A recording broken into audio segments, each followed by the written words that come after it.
The wine hit his white suit like blood on snow. In that frozen second, waitress Lena Park knew three things. First, she'd just destroyed a $5,000 jacket. Second, the man staring at her with ice blue eyes was Adrian Vale, the billionaire who'd crushed companies like empty cans.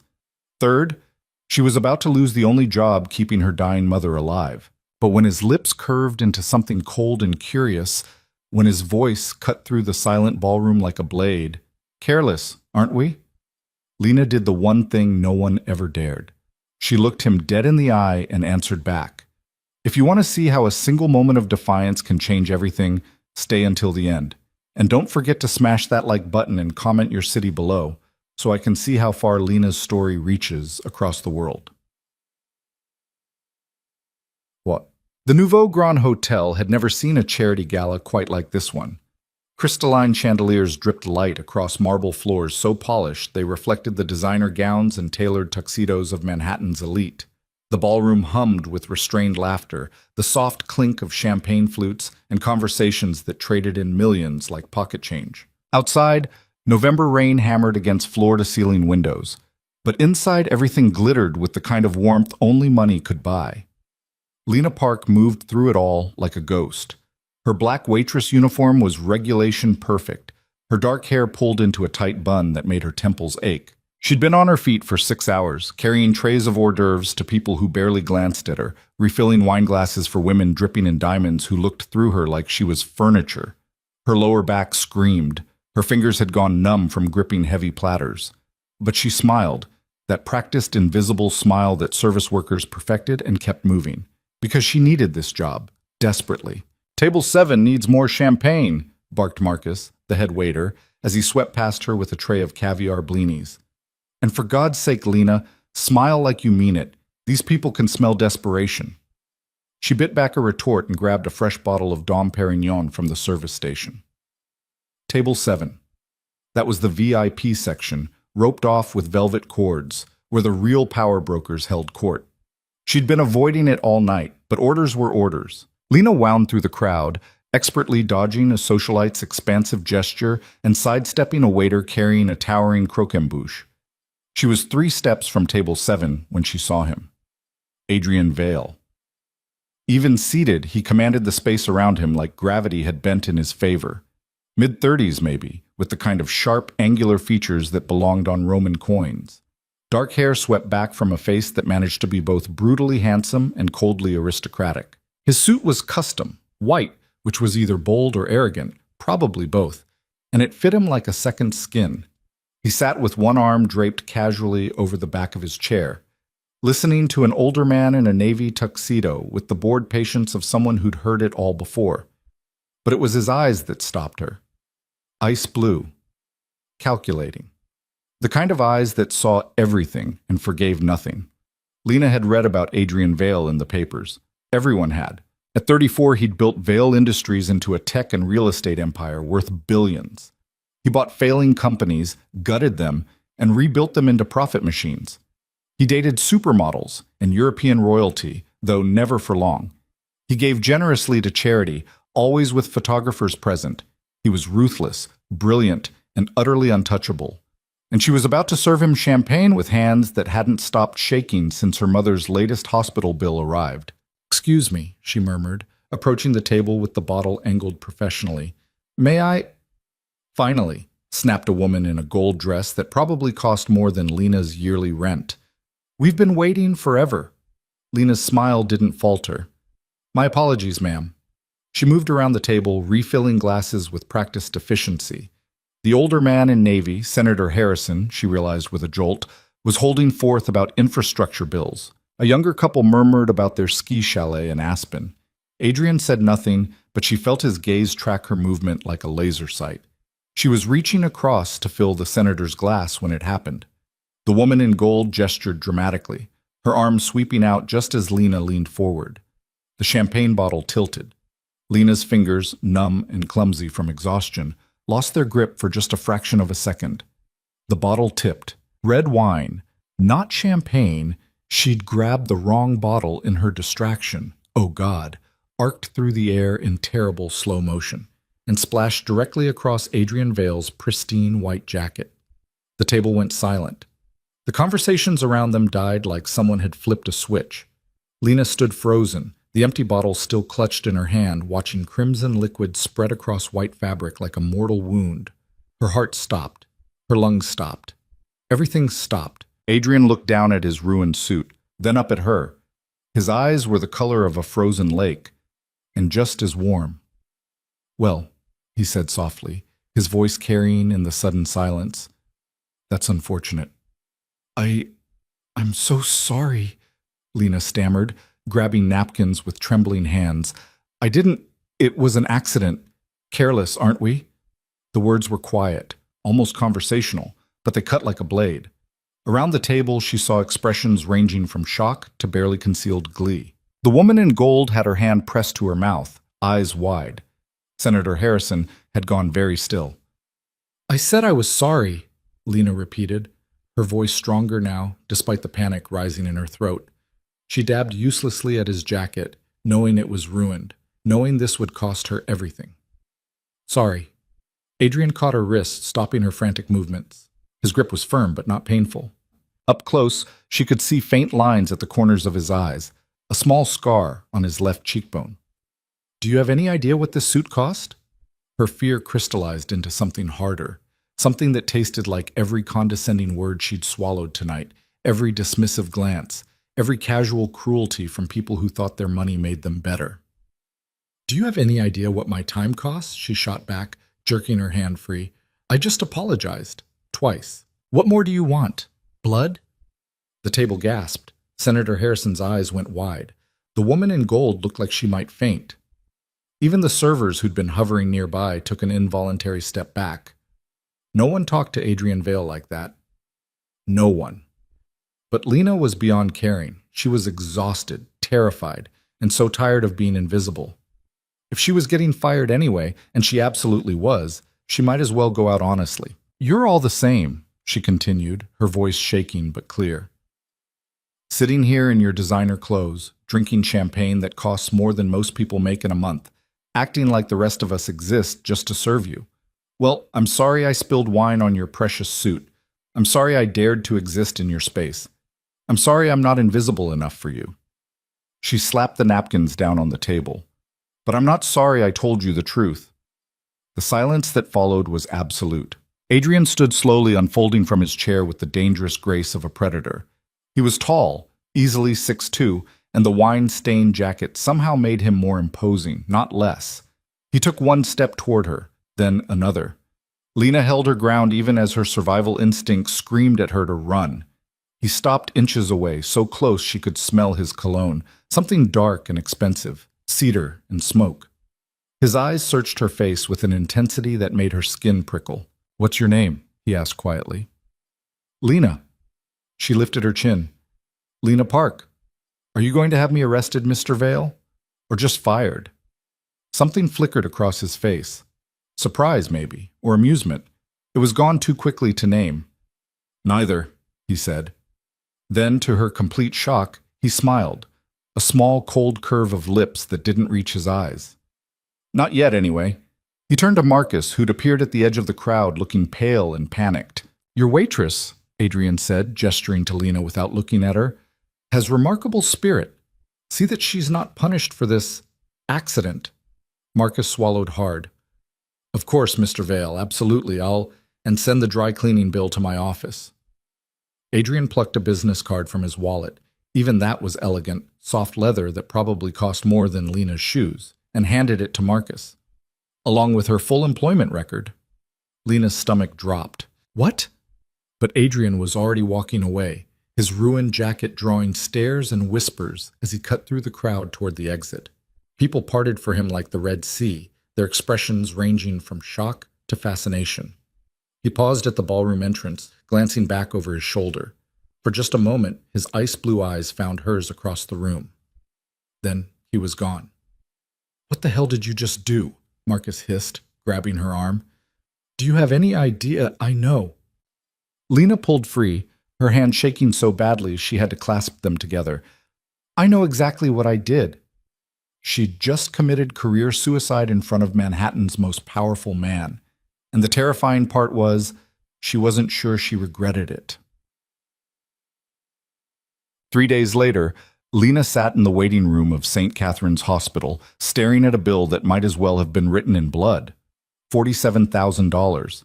That was just for this month, just for her mother's latest round of treatment, the experimental drug that might slow the cancer eating through her lungs.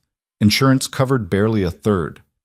Lena's 2 jobs, the catering gig and her morning shift at the coffee shop, brought in maybe $3,000 a month if she was lucky. The math was simple, brutal, and impossible. Lena Park? She looked up to find a nurse in powder blue scrubs smiling at her with professional sympathy. Your mother's asking for you. Lena folded the bill and shoved it deep into her purse, trying to erase the numbers from her mind as she followed the nurse down sterile white hallways that smelled of antiseptic and despair. Room 412. The same room her mother had occupied for 3 weeks now. Sarah Park looked impossibly small in the hospital bed, surrounded by machines that beeped and hummed and kept her alive. At 56, she should have been vibrant, laughing, planning her retirement from the elementary school where she'd taught for 30 years. Instead, she was skeletal, her skin gray, her breathing labored even with the oxygen tube. But she smiled when she saw Lena. There's my girl, she whispered, her voice raspy and thin. You look tired, baby. I'm fine, Mom. Lena took her mother's hand, careful of the IV line. The skin felt papery and cold. How are you feeling? Like I got hit by a truck. Sarah managed a weak laugh that turned into a cough.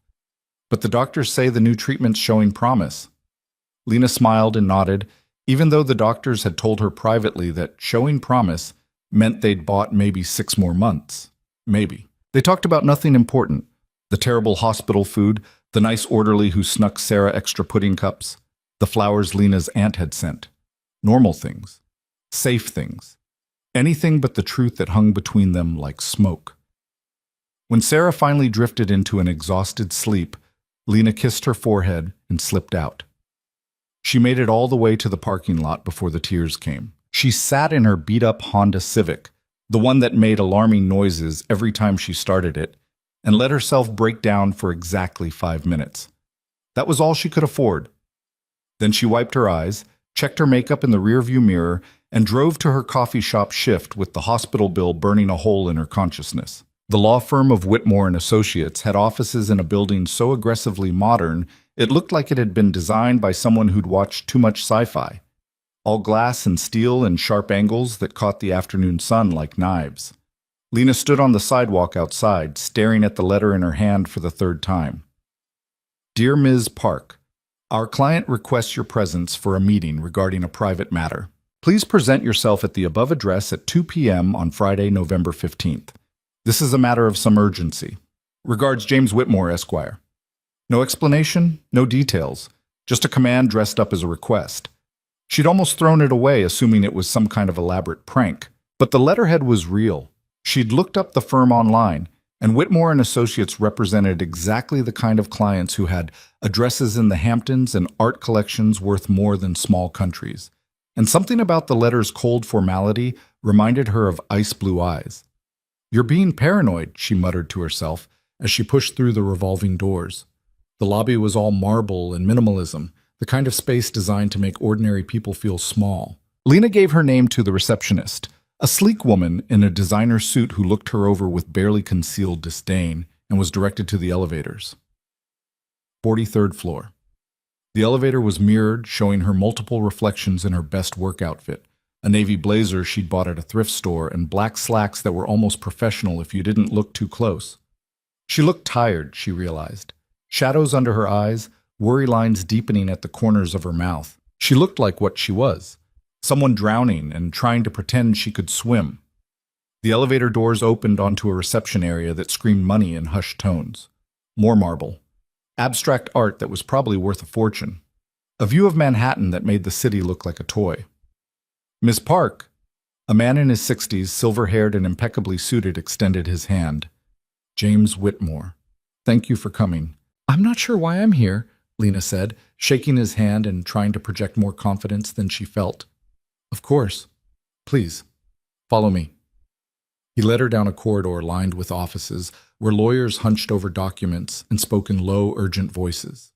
They stopped at a conference room with windows overlooking the city and a table long enough to seat 20. Only one person sat there, Adrian Vale. He wore a charcoal suit today, perfectly tailored, his dark hair swept back from that aristocratic face. He was reading something on his tablet, utterly absorbed, and didn't look up when she entered. "Mr. Vale?" Whitmore said. "Miss Park is here." "Thank you, James. That will be all." The lawyer withdrew, closing the door with a soft click that sounded unnervingly final. Lena stood there, hands clasped to hide their shaking, and waited for Adrian to acknowledge her. He made her wait. Finally, he set down the tablet and looked at her with those ice-blue eyes that seemed to see straight through skin to bone. "Sit," he said. Not an invitation. A command. She sat, mostly because her legs were shaking. "I'm sure you're wondering why you're here," Adrian continued, his voice neutral and controlled. "I'll be direct. I have a proposition for you, Miss Park." "A proposition?" Her voice came out steadier than she felt. "Is that what rich people call it when they're about to threaten someone?" The corner of his mouth twitched, almost a smile. "I don't make threats. I make offers. This one will benefit us both if you're smart enough to accept it." He slid a folder across the table. Lena opened it with careful fingers and found herself staring at her entire life. There were copies of her employment records, her mother's hospital bills, her credit score, abysmal, her bank statements, worse, even a transcript from the community college she'd attended before dropping out to work full-time when her father died. "How did you—" She looked up, anger cutting through shock. "You had me investigated?" "Due diligence." Adrian leaned back in his chair, studying her like she was a particularly interesting specimen under glass. "You're in debt to the tune of about $200,000 between your mother's medical bills and your own student loans. You work 2 jobs that barely keep you afloat. Your mother has maybe 6 months left without a treatment that costs approximately $80,000 per round. You're one emergency away from complete financial collapse." Each word hit like a physical blow. "Why are you doing this?" Lena asked, her voice barely above a whisper. "What do you want from me?" "I want you to marry me." The world tilted sideways. Lena heard the words, understood them individually, but together they made no sense. "I'm sorry," she said slowly. "Did you just propose?" "Yes." Adrian stood and moved to the windows, his hands clasped behind his back. Against the Manhattan skyline, he looked untouchable, powerful, and utterly serious. "Not a real marriage, a contract. 2 years. Public appearances, charity events, enough visibility to satisfy my board and certain business interests. In exchange, I'll cover all of your mother's medical expenses. The experimental treatment, private care, whatever she needs. I'll also pay off your debts and provide you with a living stipend." Lena's mind reeled. "That's insane, that's business. Why me?" She stood, needing to move, to do something with the adrenaline flooding her system. "You could have anyone, models, actresses, women who actually fit into your world. Why would you want a waitress with a bad credit score?" Adrian turned from the window, and for the first time she saw something real in his expression, something that might have been respect. "Because at that gala, when everyone else was too afraid to even look at me directly, you told me the truth. You weren't intimidated. You weren't performing. You were just honest." He moved closer, and she fought the urge to step back. "That kind of authenticity is rare in my world, Miss Park. Valuable. And I need someone who won't fall in love with me." The last sentence landed like a punch. "Fall in love?" Lena laughed, the sound brittle and sharp. "You think pretty highly of yourself, Mr. Vale." "I think realistically." His voice remained calm, factual. "Women in my world want what I represent. Power, money, status. They convince themselves it's love, but it's transaction. With you, there's no illusion. You need something I can provide. I need something you can offer. Clean, simple, honest." "What exactly do you need?" she asked. "Because this doesn't make sense. You could hire an actress to play this part." "I need legitimacy." Adrian returned to his seat, gesturing for her to do the same. When she sat, he continued.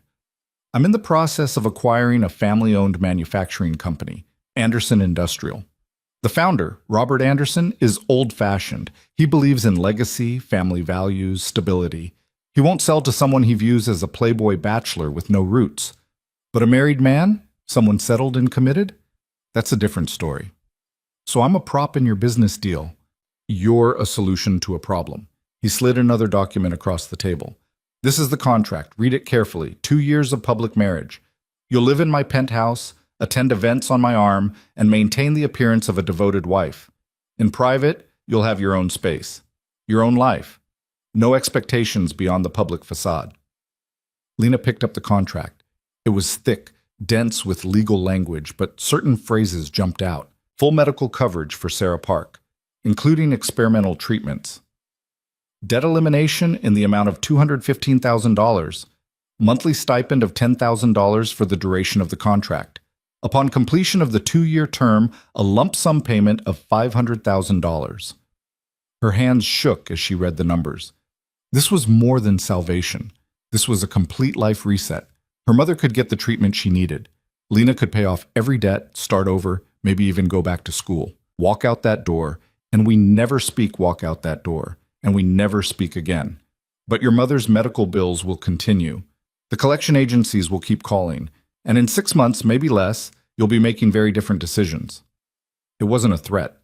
It was a statement of fact, which somehow made it worse. If I say yes, Lena said slowly, I want additional terms. His eyebrows rose fractionally.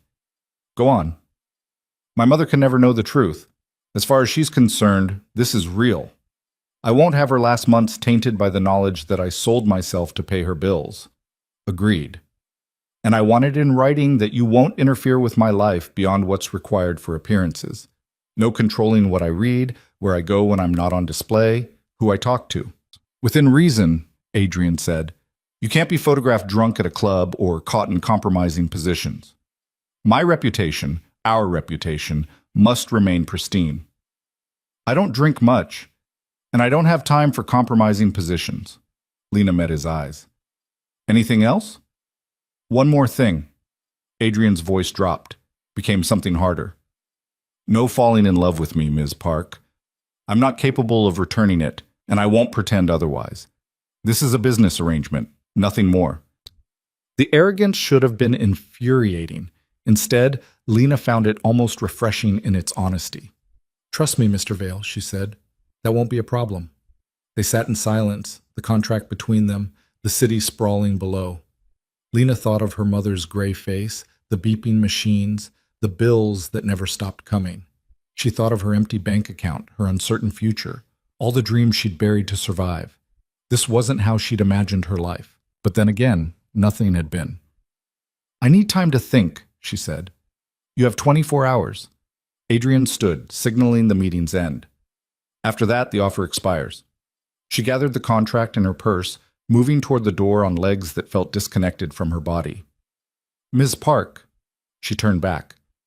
Adrian stood by the windows again, backlit by the afternoon sun, his face cast in shadow. For what it's worth, he said quietly, I think you're making the right choice, whichever choice that is. Lena said nothing. There was nothing to say.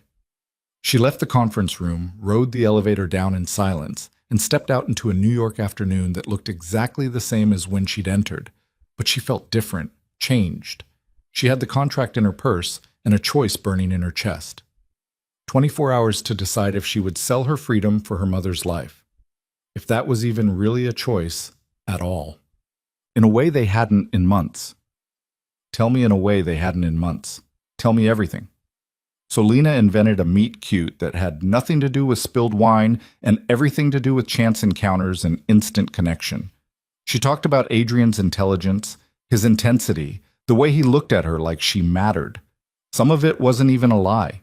He sounds wonderful, Sarah whispered, squeezing Lena's hand with what little strength she had left. You deserve wonderful, baby. Lena held her mother's hand and thought about the contract in her car. 24 hours had become 12. And she already knew her answer. The next afternoon, Lena walked back into Whitmore and Associates with the signed contract in her purse and her heart in her throat. The receptionist, the same sleek woman from yesterday, looked at her with barely concealed curiosity this time. "Mr. Vale is expecting you," she said. "Conference room B." But when Lena opened the door, the room was empty except for James Whitmore and a stack of additional paperwork. "Mr. Vale extends his congratulations," the lawyer said, his professional smile not quite reaching his eyes. "These are the final documents. Banking information for your stipend, non-disclosure agreements, press statement drafts for when we announce the engagement." "Where is he?" Lena asked. "Mr. Vale is a very busy man. He trusts me to handle the details." Something cold settled in Lena's stomach. This was it, then, the reality of what she'd agreed to. She wasn't entering a relationship. She was signing a business contract. She spent 2 hours with Whitmore, reviewing documents, signing her name so many times it stopped looking like her signature. Bank accounts were established. A credit card was issued, black, heavy, with Adrian's name embossed in silver. A key to his penthouse. A schedule of upcoming events where her presence was required. "The engagement will be announced this Friday at the Westbrook Foundation Gala," Whitmore said, making notes on his tablet. "Mr. Vale will pick you up at 6 p.m. Attire will be provided." "Provided?" "A stylist will contact you Thursday. Dress, shoes, jewelry. Everything will be taken care of. You simply need to show up and smile." Lena looked at the contract she'd signed, her name next to Adrian's in black ink. "When do I move into the penthouse?" she asked. "After the announcement. We want the engagement to feel spontaneous, romantic. You'll move in over the weekend and we'll stage some photographs for social media. Mr. Vale's publicist will coach you on what to say to the press." It was all so calculated, so carefully orchestrated, and Lena had agreed to every word. She left the law office with a folder full of documents, a credit card that felt like a shackle, and the strangest feeling that she'd just signed away more than 2 years of her life. She'd signed away herself. Friday arrived too quickly and not quickly enough. The stylist turned out to be a hurricane of a woman named Margot, who descended on Lena's tiny studio apartment with 3 assistants and enough garment bags to fill a boutique. "Adrian said classic elegance," Margot declared, circling Lena like a designer shark. "Something that says, 'I belong here,' without trying too hard. You have good bone structure. We can work with this." Lena stood in her own apartment and let herself be transformed. The dress was midnight blue silk, form-fitting but elegant, with a neckline that suggested without revealing. The shoes were Louboutin. Lena recognized the red soles from magazines and fit perfectly despite her never having been measured. Jewelry appeared, diamond earrings that probably cost more than her car, a delicate bracelet that caught the light like captured stars. Margot did her makeup, transforming her tired face into something luminous. Her hair was styled in soft waves, elegant and effortless in a way that had probably taken an hour to achieve. When Lena finally looked in the mirror, she barely recognized herself. "You'll do," Margot said with satisfaction. "Remember, you're not a waitress anymore. You're Adrian Vale's fiancée. Act like it." At exactly 6 p.m., a black Mercedes pulled up outside her building.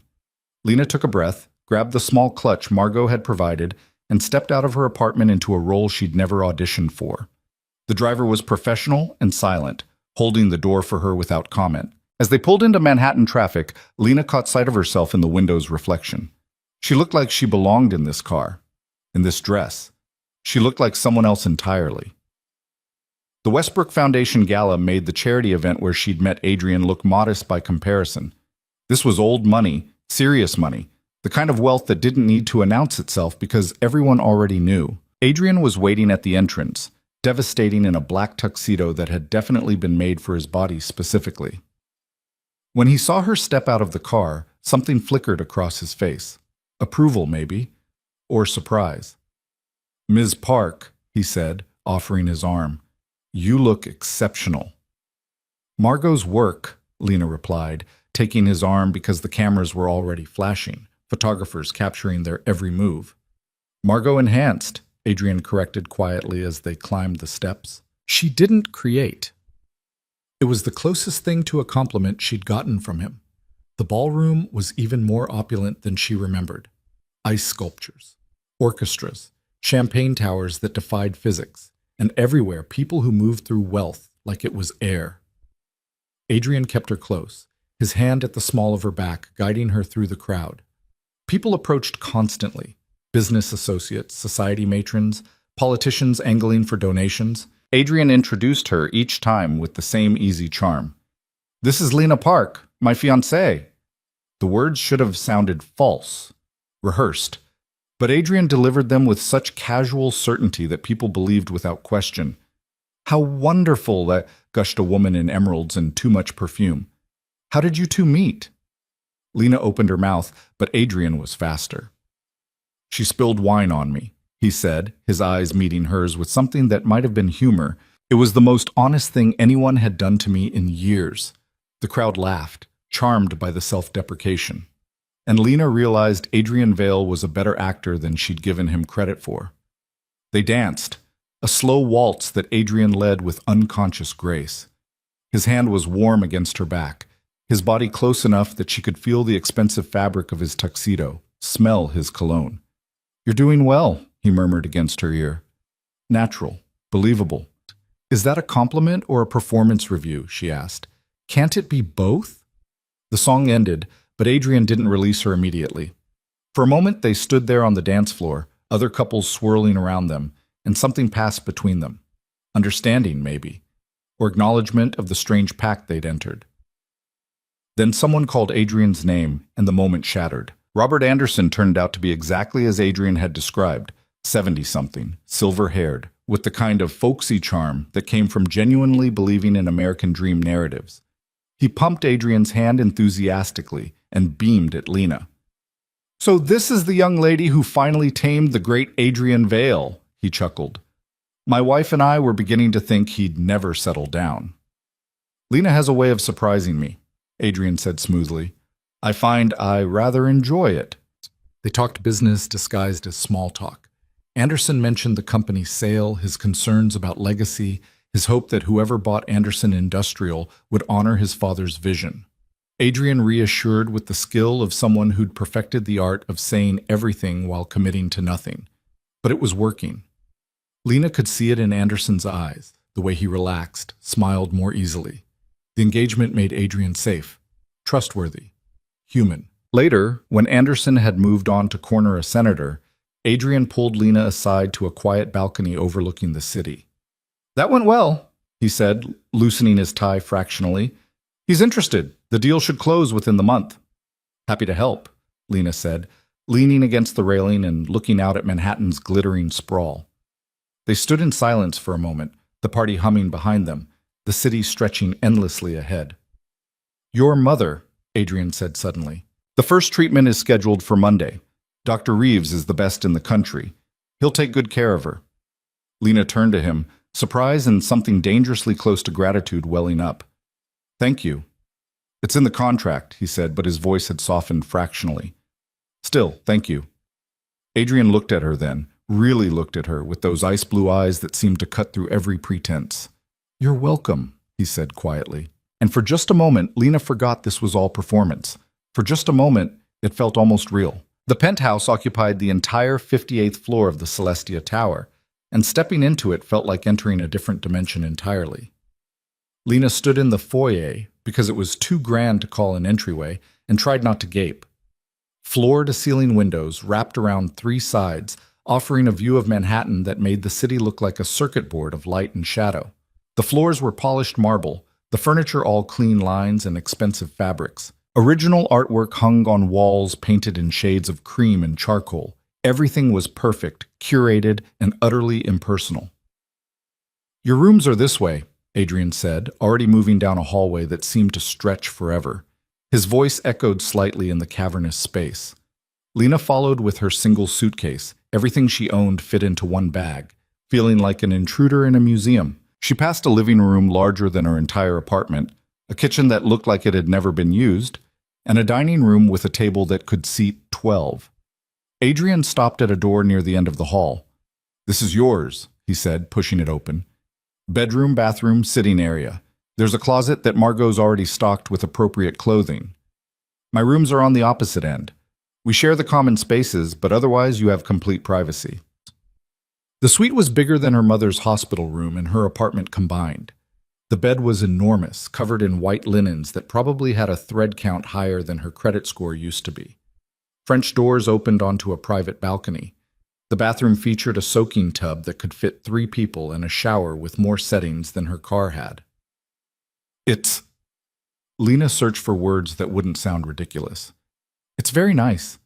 It's excessive, Adrian corrected, a hint of something like self-awareness in his voice. But it's home for the next 2 years. Make yourself comfortable. Dinner is at 7 if you'd like to join me. Otherwise, the kitchen is fully stocked, and the building has a 24-hour concierge who can arrange anything you need. He started to leave, then paused in the doorway. Lena, he said, not turning around, this doesn't have to be a prison. You're free to come and go as you please, within the bounds of our agreement. I'm not a jailer. Just a businessman, she replied. Exactly. Now he did turn, those ice blue eyes meeting hers across the expanse of her new bedroom. Don't forget that. Then he was gone, his footsteps fading down the hallway, leaving Lena alone in a room that cost more to furnish than most people earned in a year. She sat on the bed, it was ridiculously comfortable, and pulled out her phone. Her mother had texted 3 times, each message more excited than the last. The doctor says the new treatment is already showing results. Dr. Reeves is wonderful. He explained everything so clearly. I can't believe how lucky we are. How lucky you are. Adrian must care about you so much to do all this. Lena stared at that last message until the words blurred. Her mother thought this was love. A romantic story about a powerful man so smitten that he'd move heaven and earth for the woman he adored. The truth was so much colder. She typed back a response full of heart emojis and lies, then unpacked her single suitcase into a closet that already held more clothes than she'd owned in her entire life. Margot had left a note on elegant stationery. Everything is labeled for different occasions. When in doubt, call me. M. Lena touched a dress that probably cost more than her monthly rent used to be, then closed the closet door and went to explore her cage. The penthouse revealed itself in layers. The obvious wealth, the art, the furniture, the view, was just the surface. As Lena wandered through rooms she had no names for, she found the details that made it real. A book left open on a side table in what must be Adrian's study, something dense about market theory. Coffee cups in the kitchen, expensive china used and then forgotten. A jacket draped over a chair disrupting the perfect staging. Adrian lived here. Actually lived here, not just existed in calculated perfection. She found him in the study at 6:30, seated behind a desk made of glass and chrome, 3 monitors displaying streams of data that might as well have been hieroglyphics. He'd changed from his suit into dark slacks and a charcoal sweater that made him look almost human. I thought you'd be working late, Lena said from the doorway. Adrian glanced up, his fingers still moving across the keyboard. I'm working. I'm just doing it from home. He saved whatever he was working on and stood. Are you hungry? I don't want to interrupt. You're not. He moved past her into the hallway. Come on. I had the chef prepare something. You have a chef? He comes 3 times a week to stock the refrigerator and prep meals. Tonight is rosemary chicken and roasted vegetables, if the schedule is accurate. Of course there was a schedule. The kitchen, which had looked unused earlier, now smelled divine. Adrian moved through it with surprising ease, pulling containers from the refrigerator and plating food with the efficiency of someone who'd done it countless times. He poured wine, red, expensive, probably older than Lena, and carried both plates to the dining room. They sat at opposite ends of the enormous table, an acre of polished wood between them. This is ridiculous, Lena said, after a moment of awkward silence. The dinner? The table. The distance. We're having a meal, not negotiating a treaty. Something that might have been amusement crossed Adrian's face. He stood, picked up his plate and wine glass, and moved to the chair directly across from her. Better? He asked. Much. They ate in silence for a few minutes. The food was exceptional, but Lena barely tasted it. She was too aware of Adrian across from her, the way he ate with precise movements, the way his eyes tracked everything even when he seemed focused on his plate. Your mother, he said finally. How is she handling the treatment? Lena looked up, surprised by the question. You read the medical reports. I read data. I'm asking how she is. It was a distinction Lena hadn't expected him to make. She's optimistic, Lena said carefully. The side effects are rough, but Dr. Reeves says that's normal. She thinks you're some kind of miracle worker for arranging everything so quickly.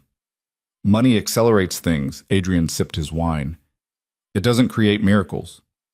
It does if you're the one who couldn't afford treatment before. He acknowledged that with a slight nod. They fell back into silence, but it felt different now.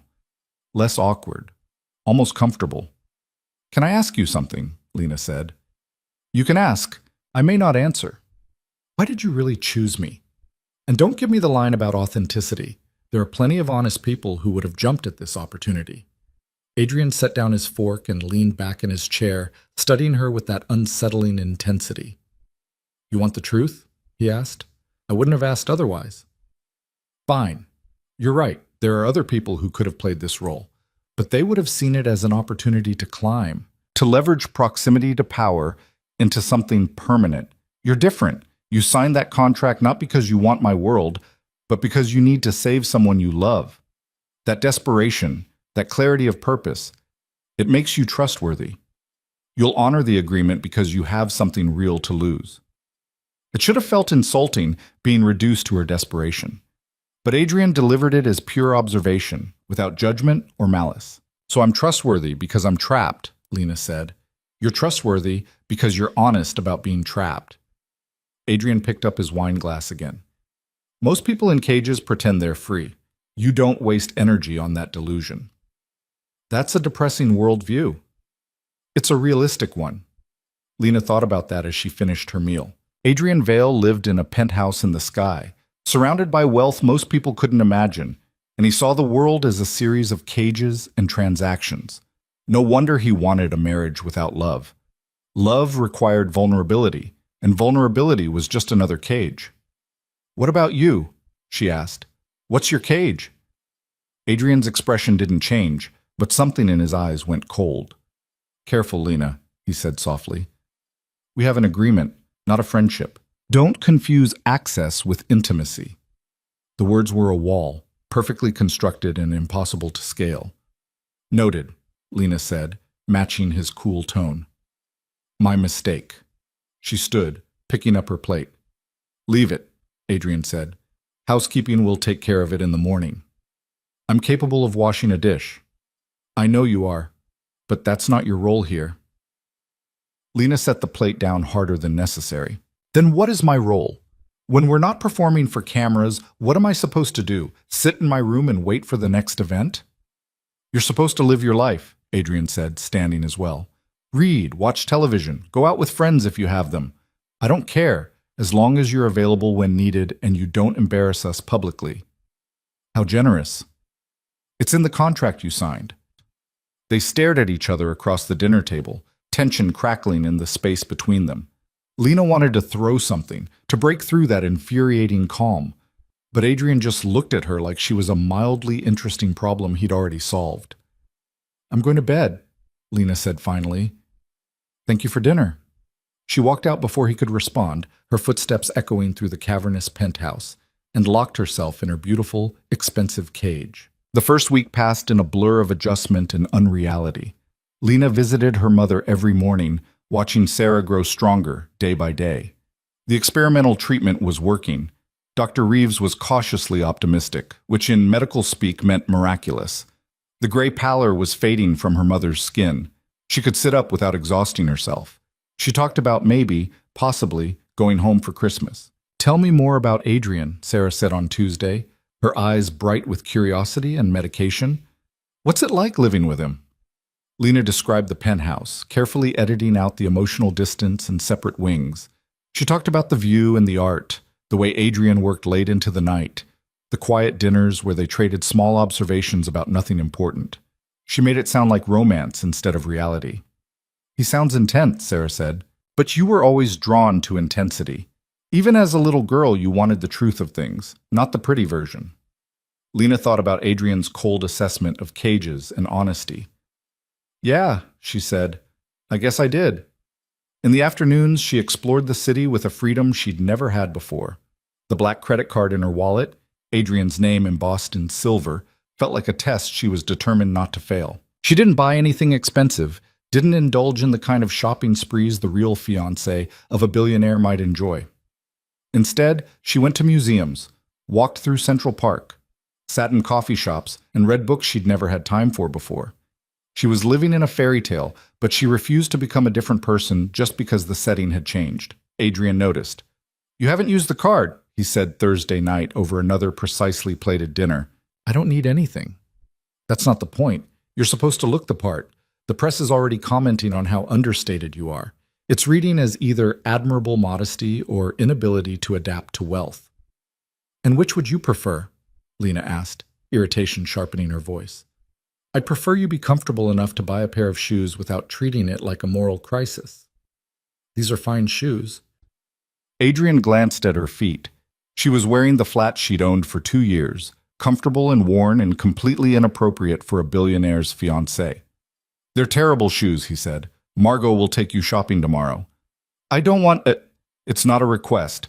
We have the Metropolitan Museum Gala next week. You need appropriate attire, and I won't have you uncomfortable because you're too stubborn to accept help."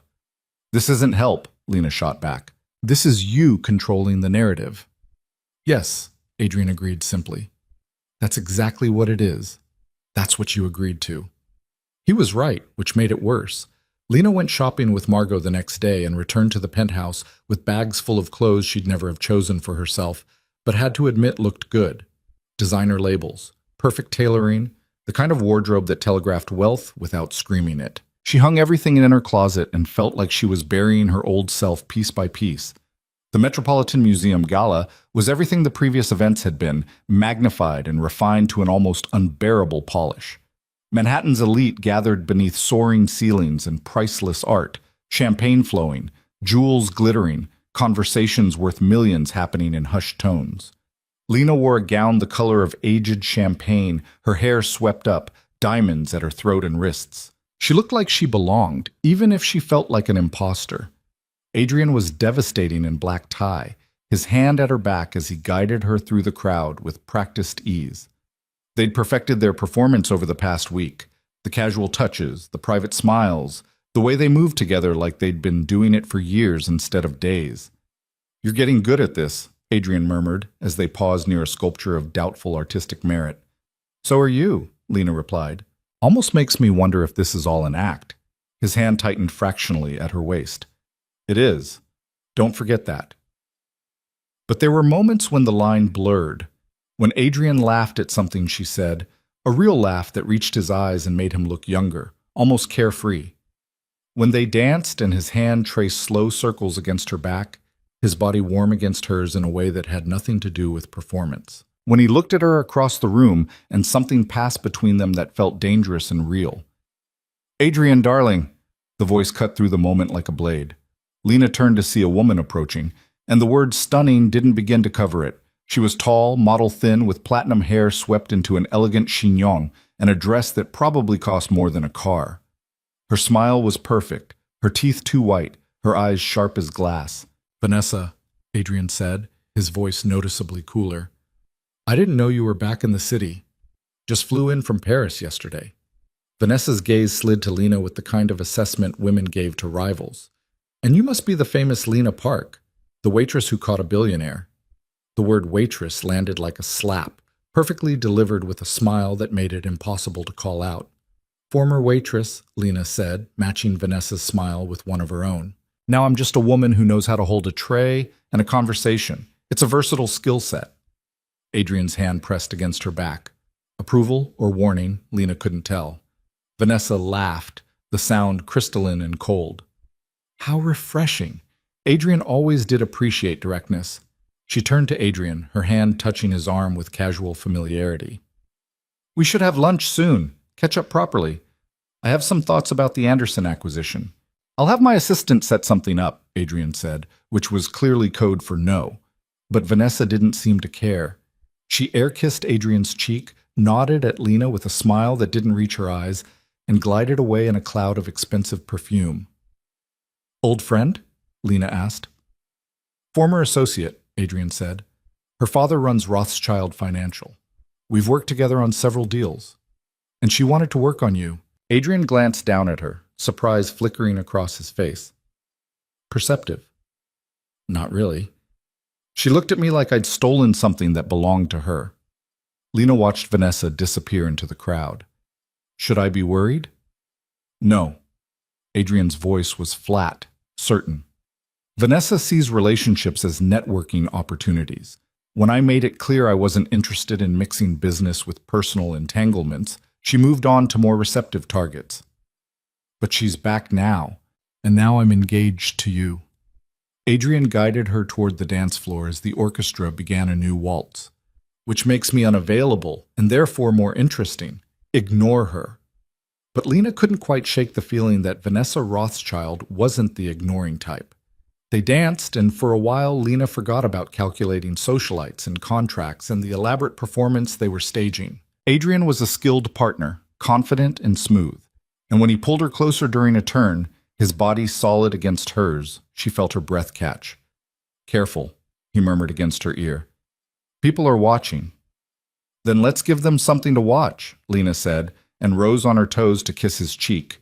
It was innocent, the kind of affectionate gesture any engaged couple might share. But Adrian's eyes darkened, his grip on her waist tightening for just a moment before he schooled his expression back to neutral. Convincing, he said. That's the job, isn't it? Lena replied, her heart hammering against her ribs. But she wasn't sure anymore if she was acting or if something real was bleeding through the performance. They left the gala at midnight, Adrian's hand at her back as they navigated through crowds of photographers shouting questions and snapping pictures. Lena smiled, leaned into Adrian's side, played her part perfectly. In the car, the silence felt heavy. You did well tonight, Adrian said, his eyes on the city sliding past the windows. Thank you. Vanessa will probably try to make contact. Lunch invitations, charity events, sudden appearances at places she knows will be. She's persistent when she wants something.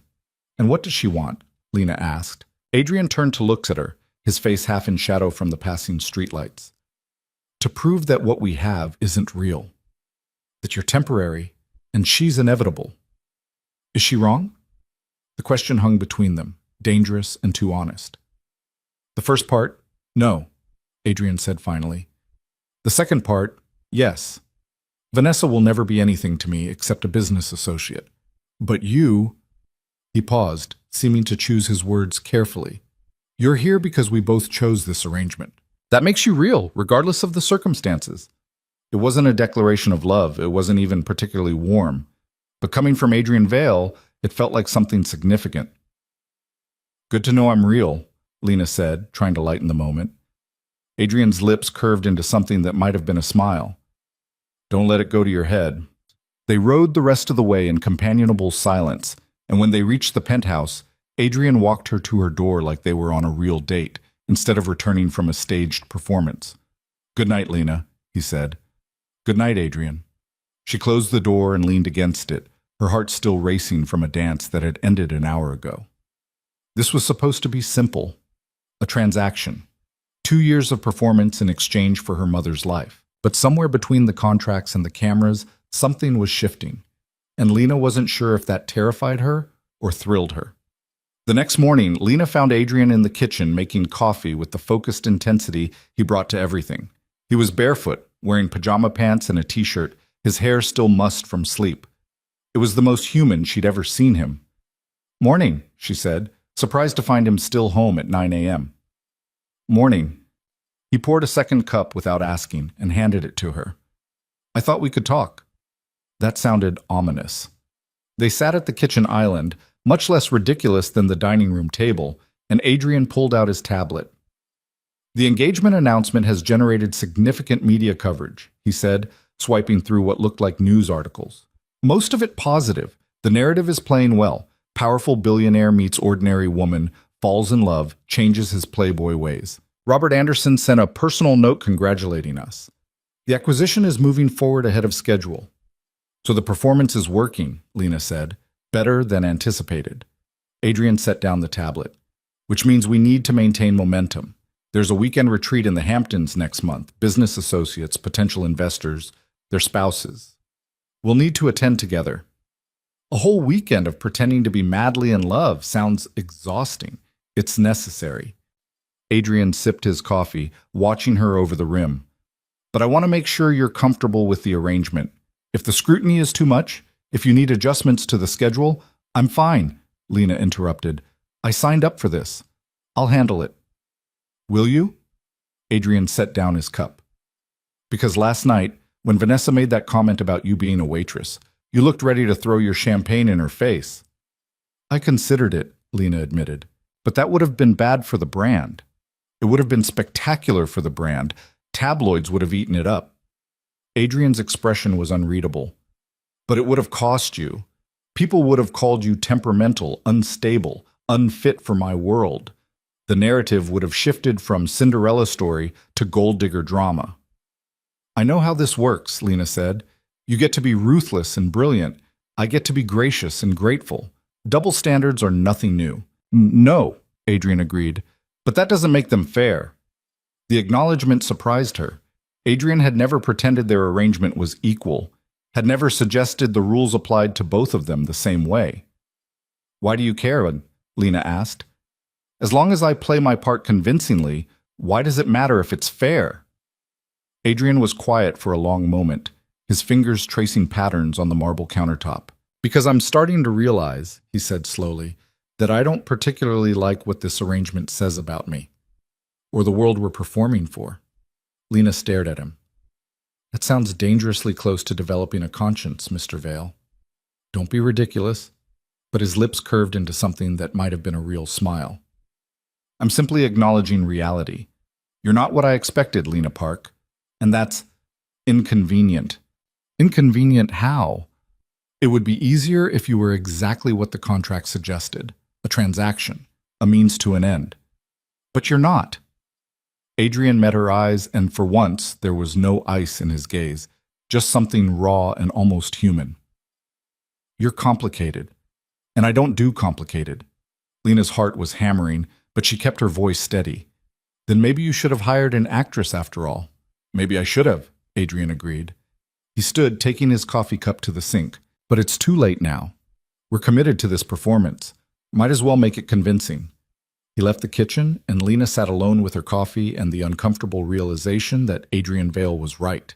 They were both more invested in this than either of them had planned, and that was going to complicate everything. The weeks that followed developed a rhythm that felt dangerously close to normal.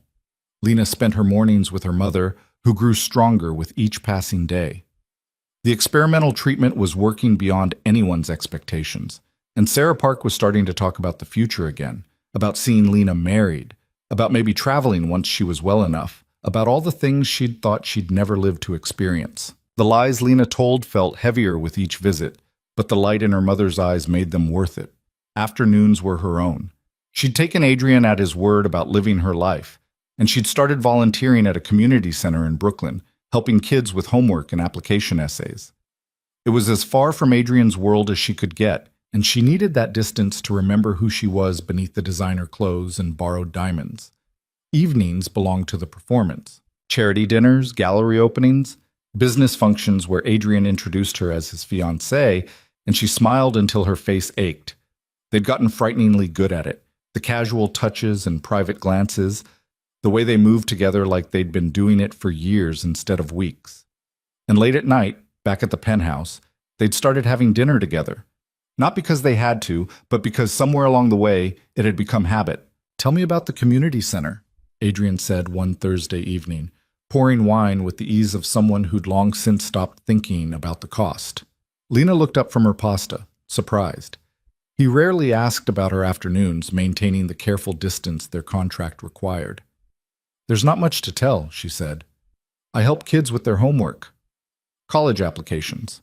Most of them are first-generation students, so navigating the system is overwhelming. You were first generation, Adrian observed. 2 years at community college before my father died and I had to drop out. Lena took a sip of wine. Not exactly the success story these kids need. No, Adrian said quietly. You're exactly the story they need. Someone who understands what it's like to have dreams deferred, not destroyed. Someone who kept going even when the system was rigged against her. The unexpected insight made Lena's throat tight. That's surprisingly optimistic coming from you. Don't mistake observation for optimism. But Adrian's lips curved slightly. I built my fortune by identifying undervalued assets. People are no different. The kids you're helping, they're undervalued by a system that equates wealth with worth. You're showing them there are other metrics. Is that what I was to you? Lena asked. An undervalued asset? Adrian met her eyes across the table, his expression unreadable. Initially, yes, but assets don't usually challenge my worldview over dinner. And do I? Challenge your worldview? Constantly. He said it like an accusation, but something in his voice suggested he didn't entirely mind. They finished dinner in comfortable silence, and when Lena stood to clear the plates, she'd stopped fighting him on this. Adrian stopped her with a hand on her wrist. Leave them, he said. I want to show you something. He led her to his study, that glass and chrome sanctuary she'd only glimpsed in passing. The monitors were dark for once, the city lights beyond the windows providing the only illumination. Adrian moved to a wall that Lena had assumed was solid, pressed something, and it slid open to reveal a hidden room beyond. What is this? Lena breathed, stepping through the opening. The room was small, intimate, and completely unexpected. While the rest of the penthouse was all modern minimalism, this space felt lived in. Comfortable leather chairs faced floor-to-ceiling bookshelves crammed with volumes that showed actual wear. A vintage record player sat in the corner, surrounded by albums. Original artwork covered the walls, not the investment pieces in the main rooms, but paintings and photographs that looked chosen for love rather than value. This is where I come when I need to remember who I am beneath the performance, Adrian said quietly. My father built Vale Industries from nothing. He taught me that power and wealth were the only things that mattered, that everything else was weakness. When he died, I inherited his empire and his philosophy. This room, it's where I keep the parts of myself that don't fit that narrative. Lena turned to look at him, shocked by the admission. Adrian stood in the doorway, his expression carefully neutral, but his eyes held something vulnerable. Why are you showing me this? She asked. Because you let me see you every morning when you visit your mother, Adrian said. The woman who volunteers in Brooklyn, who refuses to buy expensive things she doesn't need, who tells me the truth even when a lie would be easier. You don't perform for me, Lena. Not when we're alone. I thought maybe I should extend the same courtesy. He moved into the room, pulling an album from the shelf. Miles Davis, the vinyl worn from repeated playing. I'm not a good man, he continued, setting the record spinning. Soft jazz filled the space between them. I've destroyed companies, ruined careers, made decisions that benefited me at the cost of others. But in this room, I can pretend that's not all I am. You're more than that, Lena said, her voice barely above a whisper. The man who arranged my mother's treatment, who notices when I'm uncomfortable at events, who asks about my afternoons even though you don't have to. That's real too. Is it? Adrian asked. Or is it just another performance, a different mask for a different audience? I don't know, Lena admitted. She moved closer to him, drawn by something she couldn't name. But I think you're asking because you're not sure either. They stood there in the soft music and dim light, the carefully maintained distance between them suddenly feeling like a chasm they were both afraid to cross. This is dangerous, Adrian said quietly. We have a contract, clear boundaries. If we blur those lines, I know. Lena reached out, her fingers brushing against his. Just a touch. Barely anything, but it felt electric. But maybe some lines are meant to be blurred. Adrian's hand closed around hers, his thumb tracing circles against her palm. His eyes searched her face, looking for something she couldn't name. Lena, he said, his voice rough. If we do this, if we cross this line, it changes everything.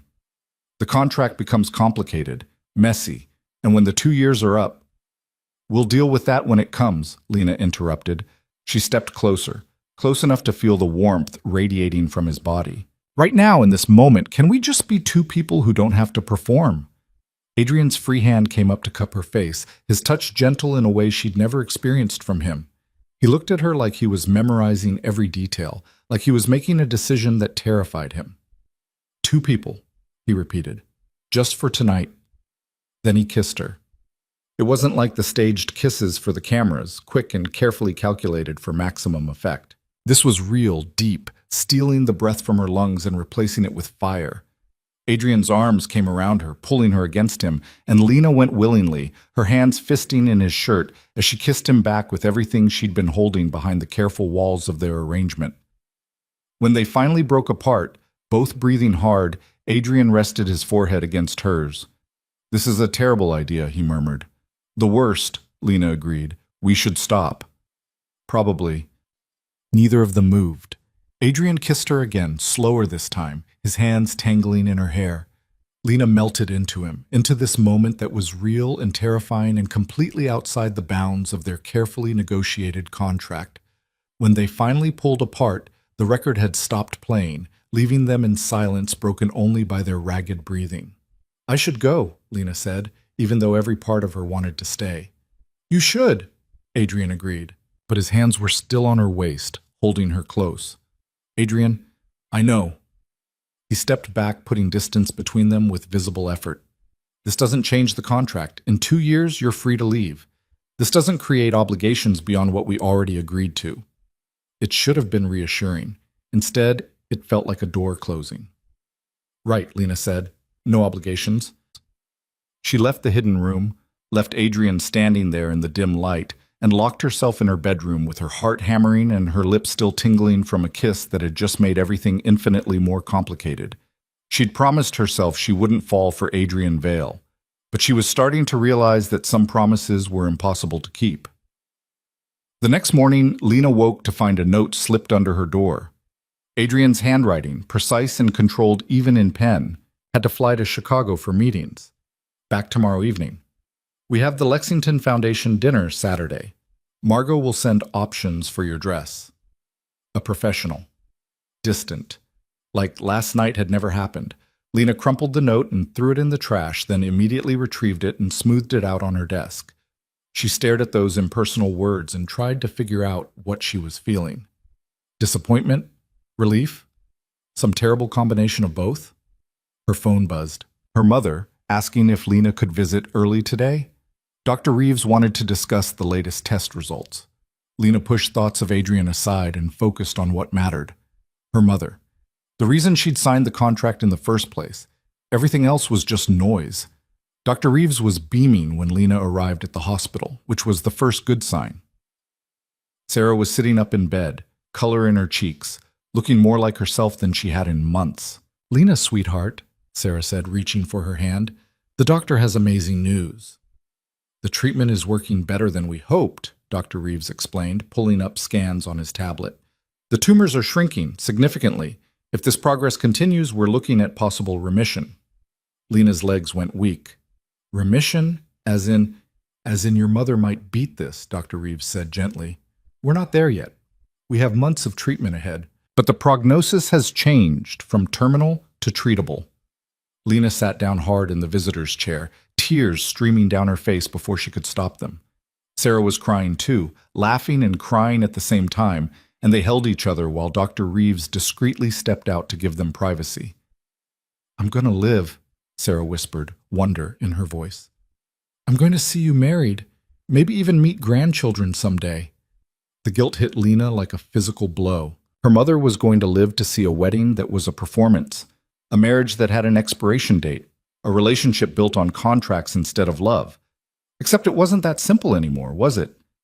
"Mom," Lena said, pulling back to look at Sarah's face, "about Adrian and me—" "I know it's complicated," Sarah interrupted. "Sweetheart, I may be sick, but I'm not blind. Adrian is intense, driven, not an easy man to love. But the way he looks at you when he thinks no one's watching, that's real. And the way you look at him, that's real too." Lena wanted to argue, to explain that it was all an act, that the looks and touches were carefully calibrated for public consumption. But after last night, in that hidden room with Miles Davis playing and Adrian's hands gentle on her face, she wasn't sure anymore what was performance and what was truth. "It's messy," Lena admitted. "Love usually is," Sarah said, squeezing her hand. "But messy is better than easy. Easy doesn't change you. Messy. Messy makes you grow."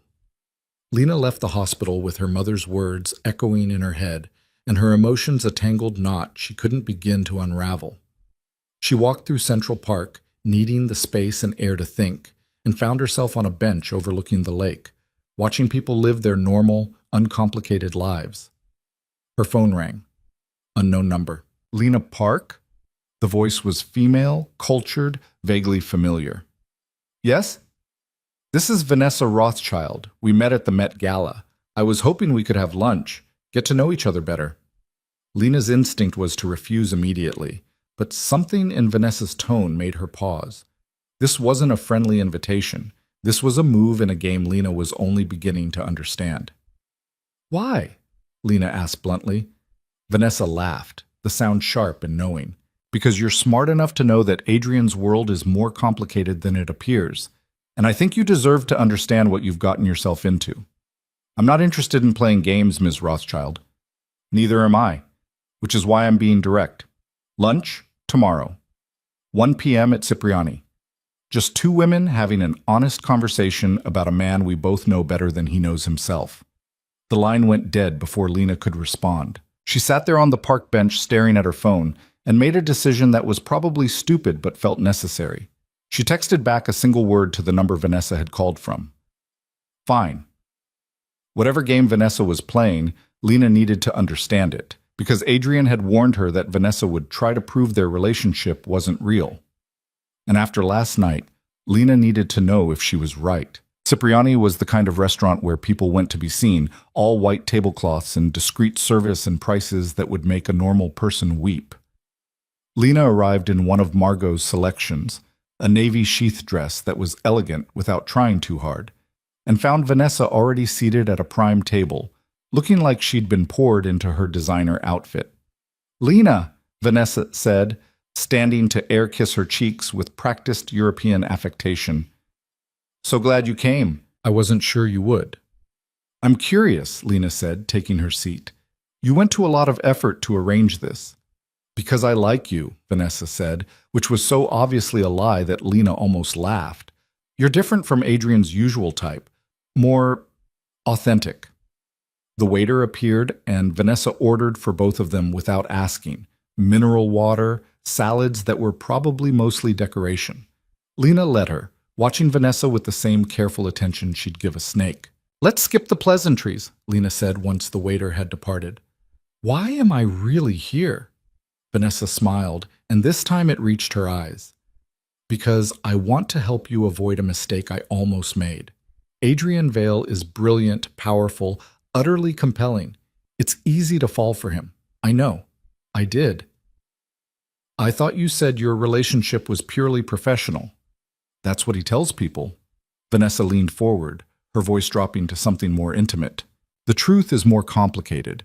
We were together, briefly, about 3 years ago. I thought it meant something.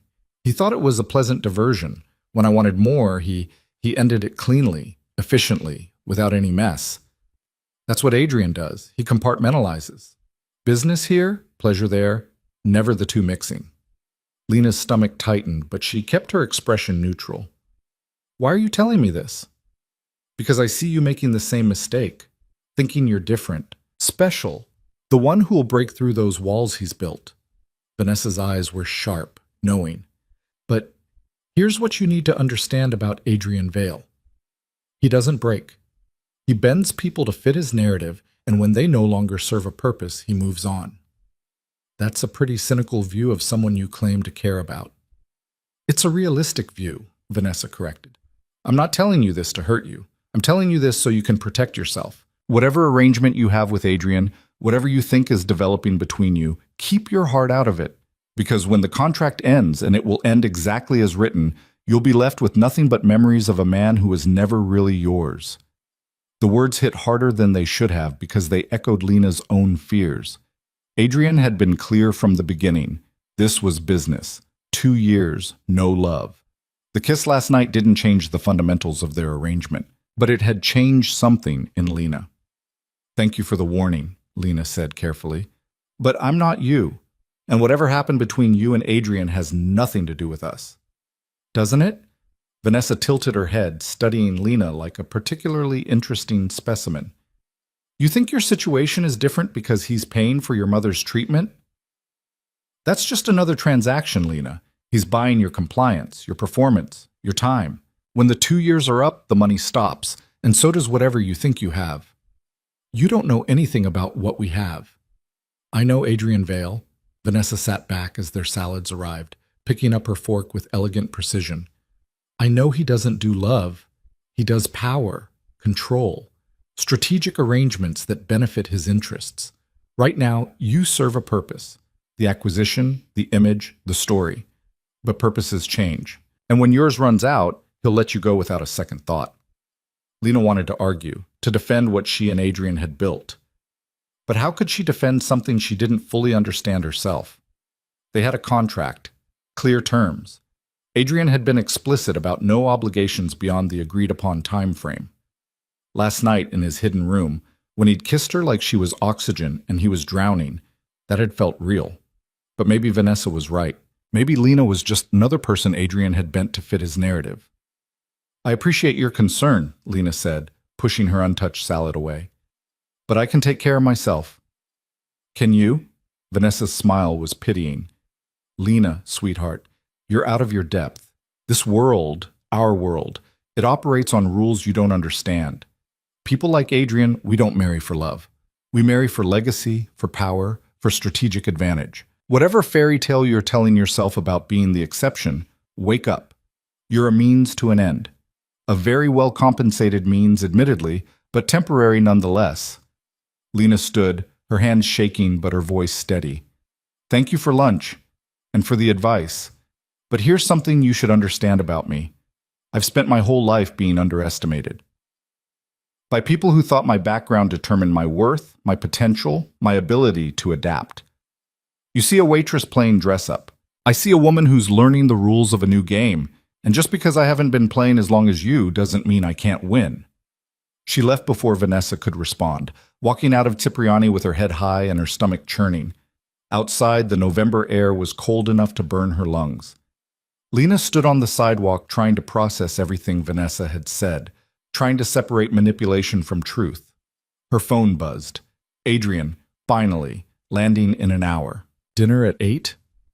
Lena stared at the message, her thumb hovering over the keyboard. She needed to know if Vanessa was right, if last night had meant something or if she was just another transaction in Adrian's carefully calculated life. We need to talk, she typed back. The response came immediately. That sounds ominous. It's important. A pause. Then, my study. 8 p.m. Lena pocketed her phone and started walking, using the movement to burn off the anxiety coiling in her chest. She had hours to figure out what she was going to say, how to ask if what they had was real without sounding desperate or delusional, how to protect her heart while it was still possible. Adrian was waiting in his study when Lena arrived at exactly 8 p.m., still wearing his travel clothes, dark slacks and a button-down with the sleeves rolled up, looking tired but alert. He stood when she entered, his expression guarded. That was cryptic, he said. What's wrong? Lena closed the door behind her, needing the privacy for what she was about to say. I had lunch with Vanessa Rothschild today, she said. Adrian's expression went very still. Did you? She wanted to warn me. About you. About us. About how I'm just another transaction in your very calculated life. Lena moved further into the room, needing to see Adrian's face clearly. She said you don't do love, that you compartmentalize everything and everyone, that when our 2 years are up, you'll let me go without a second thought.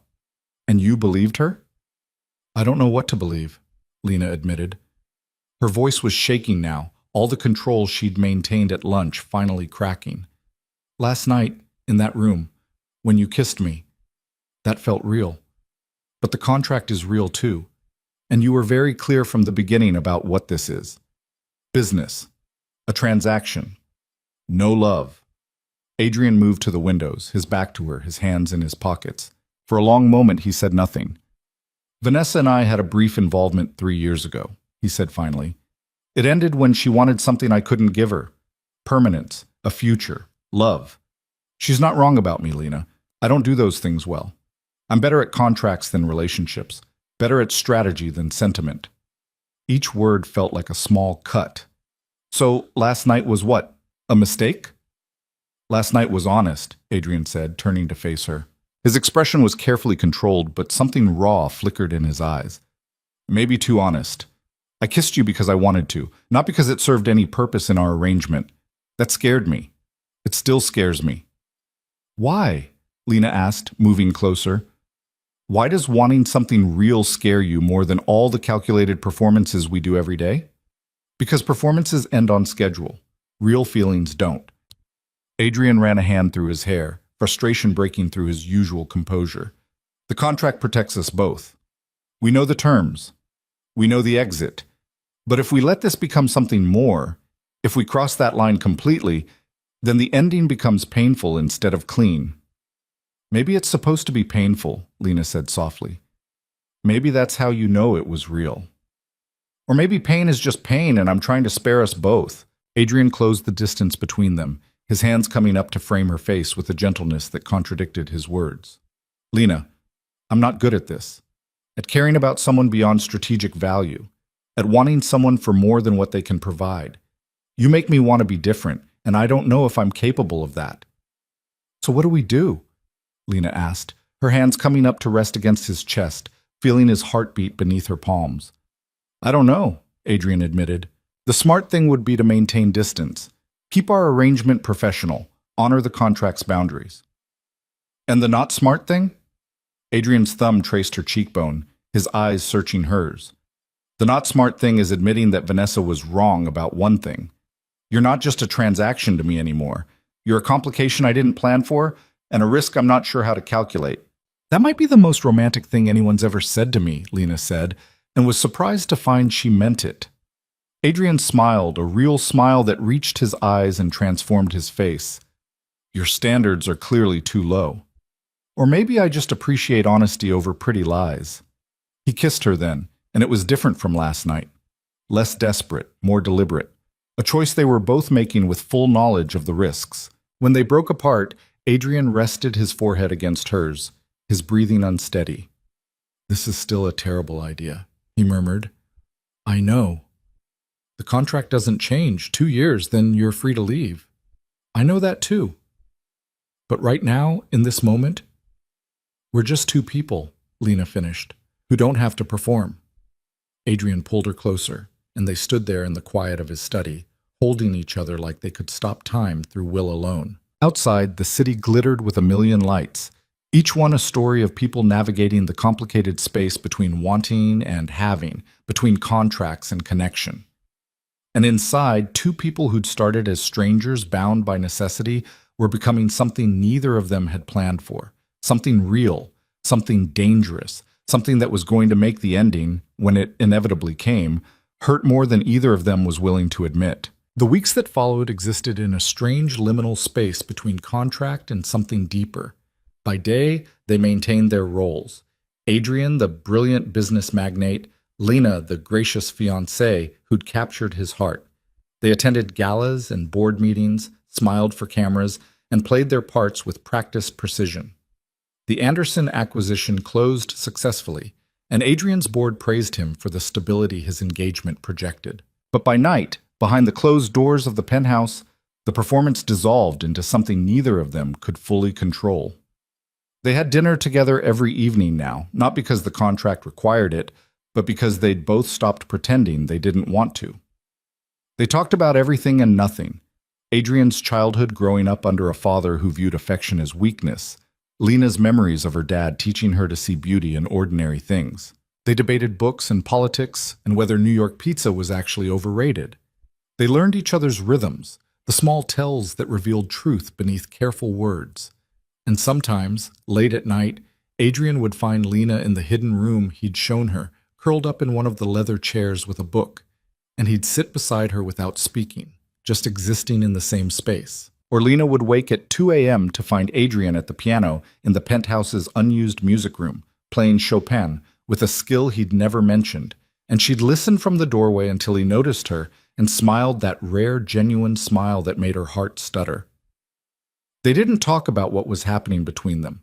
Talking would make it real, and making it real would force them to confront the contract's expiration date that loomed like a storm cloud on a distant horizon. So they lived in the present and pretended the future didn't exist. Sarah Park was released from the hospital 3 days before Thanksgiving, her remission so complete that Dr. Reeves used words like miraculous, and unprecedented. Lena brought her mother home to the small apartment they'd shared, and Sarah cried when she walked through the door under her own power for the first time in months. "I'm going to cook Thanksgiving dinner," Sarah declared, her voice still weak but determined. "A real one, and you're bringing Adrian." "Mom, I won't hear excuses." Sarah settled onto the couch that had been her prison for so long, looking around at the cramped space with eyes that saw home instead of limitations. "That man saved my life. The least I can do is feed him turkey and ask him uncomfortable questions about his intentions toward my daughter." Lena laughed despite herself. "You're going to interrogate him?" "Absolutely. It's my maternal duty." Sarah's expression softened. "Besides, I want to see you two together when you're not performing for cameras. I want to see what's real." The words hit closer than Sarah could know. Lena texted Adrian that evening, half expecting him to find a graceful way to decline. Instead, his response came within minutes. "What time should I arrive? And does your mother have dietary restrictions I should know about?" Lena stared at the message, something warm unfurling in her chest. Adrian Vale, who attended state dinners and had probably never set foot in a home as modest as her mother's, was worried about dietary restrictions. 3 p.m. And she eats everything. Fair warning, she will ask you uncomfortable questions. I look forward to it. Thanksgiving morning, Lena woke in her childhood bedroom.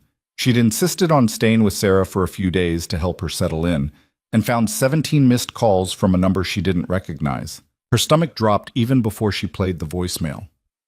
"Miss Park, this is Detective Maria Valdez with the NYPD. We need to speak with you regarding Adrian Vale. Please call me back at this number as soon as possible." Lena's hand shook as she dialed. A woman answered on the first ring. "Miss Park, thank you for calling back. I apologize for the early contact, but this is urgent. We've received credible threats against Mr. Vale, and as his fiancée, you may also be at risk. I'd like to meet with you this morning to discuss security protocols." "Threats?" Lena's voice came out strangled. "What kind of threats?" "The kind we take very seriously. Can you meet me at the precinct in an hour?" Lena left her mother a note about running errands and took the subway to the precinct, her mind racing. She'd known Adrian's world came with risks. Wealth always did. But the abstract concept of danger suddenly felt viscerally real. Detective Valdez turned out to be a woman in her 40s with sharp eyes and a no-nonsense demeanor. She led Lena to a conference room and spread photographs across the table. "Do you recognize this man?" Valdez asked. The photos showed a man in his 50s, hard-faced, with the kind of cold eyes Lena associated with people who'd seen too much and felt too little. She shook her head. "His name is Marcus Brennan. He was a business partner of Adrian Vale's father 20 years ago. When the partnership dissolved, Brennan lost everything, his company, his fortune, his reputation. He's blamed the Vale family ever since." "That was 2 decades ago," Lena said. "Why is this relevant now?"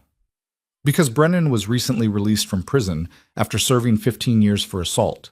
And 3 days ago, he made contact with several known criminals, discussing plans to make Adrian Vale understand loss."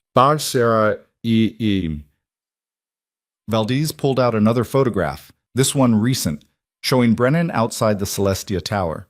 "He's been surveilling Mr. Vale's building, and he's been asking questions about you." The room tilted slightly. "About me?" "You're Vale's weakness now, the thing he cares about." Valdez's expression was sympathetic but firm. "Brennan knows that.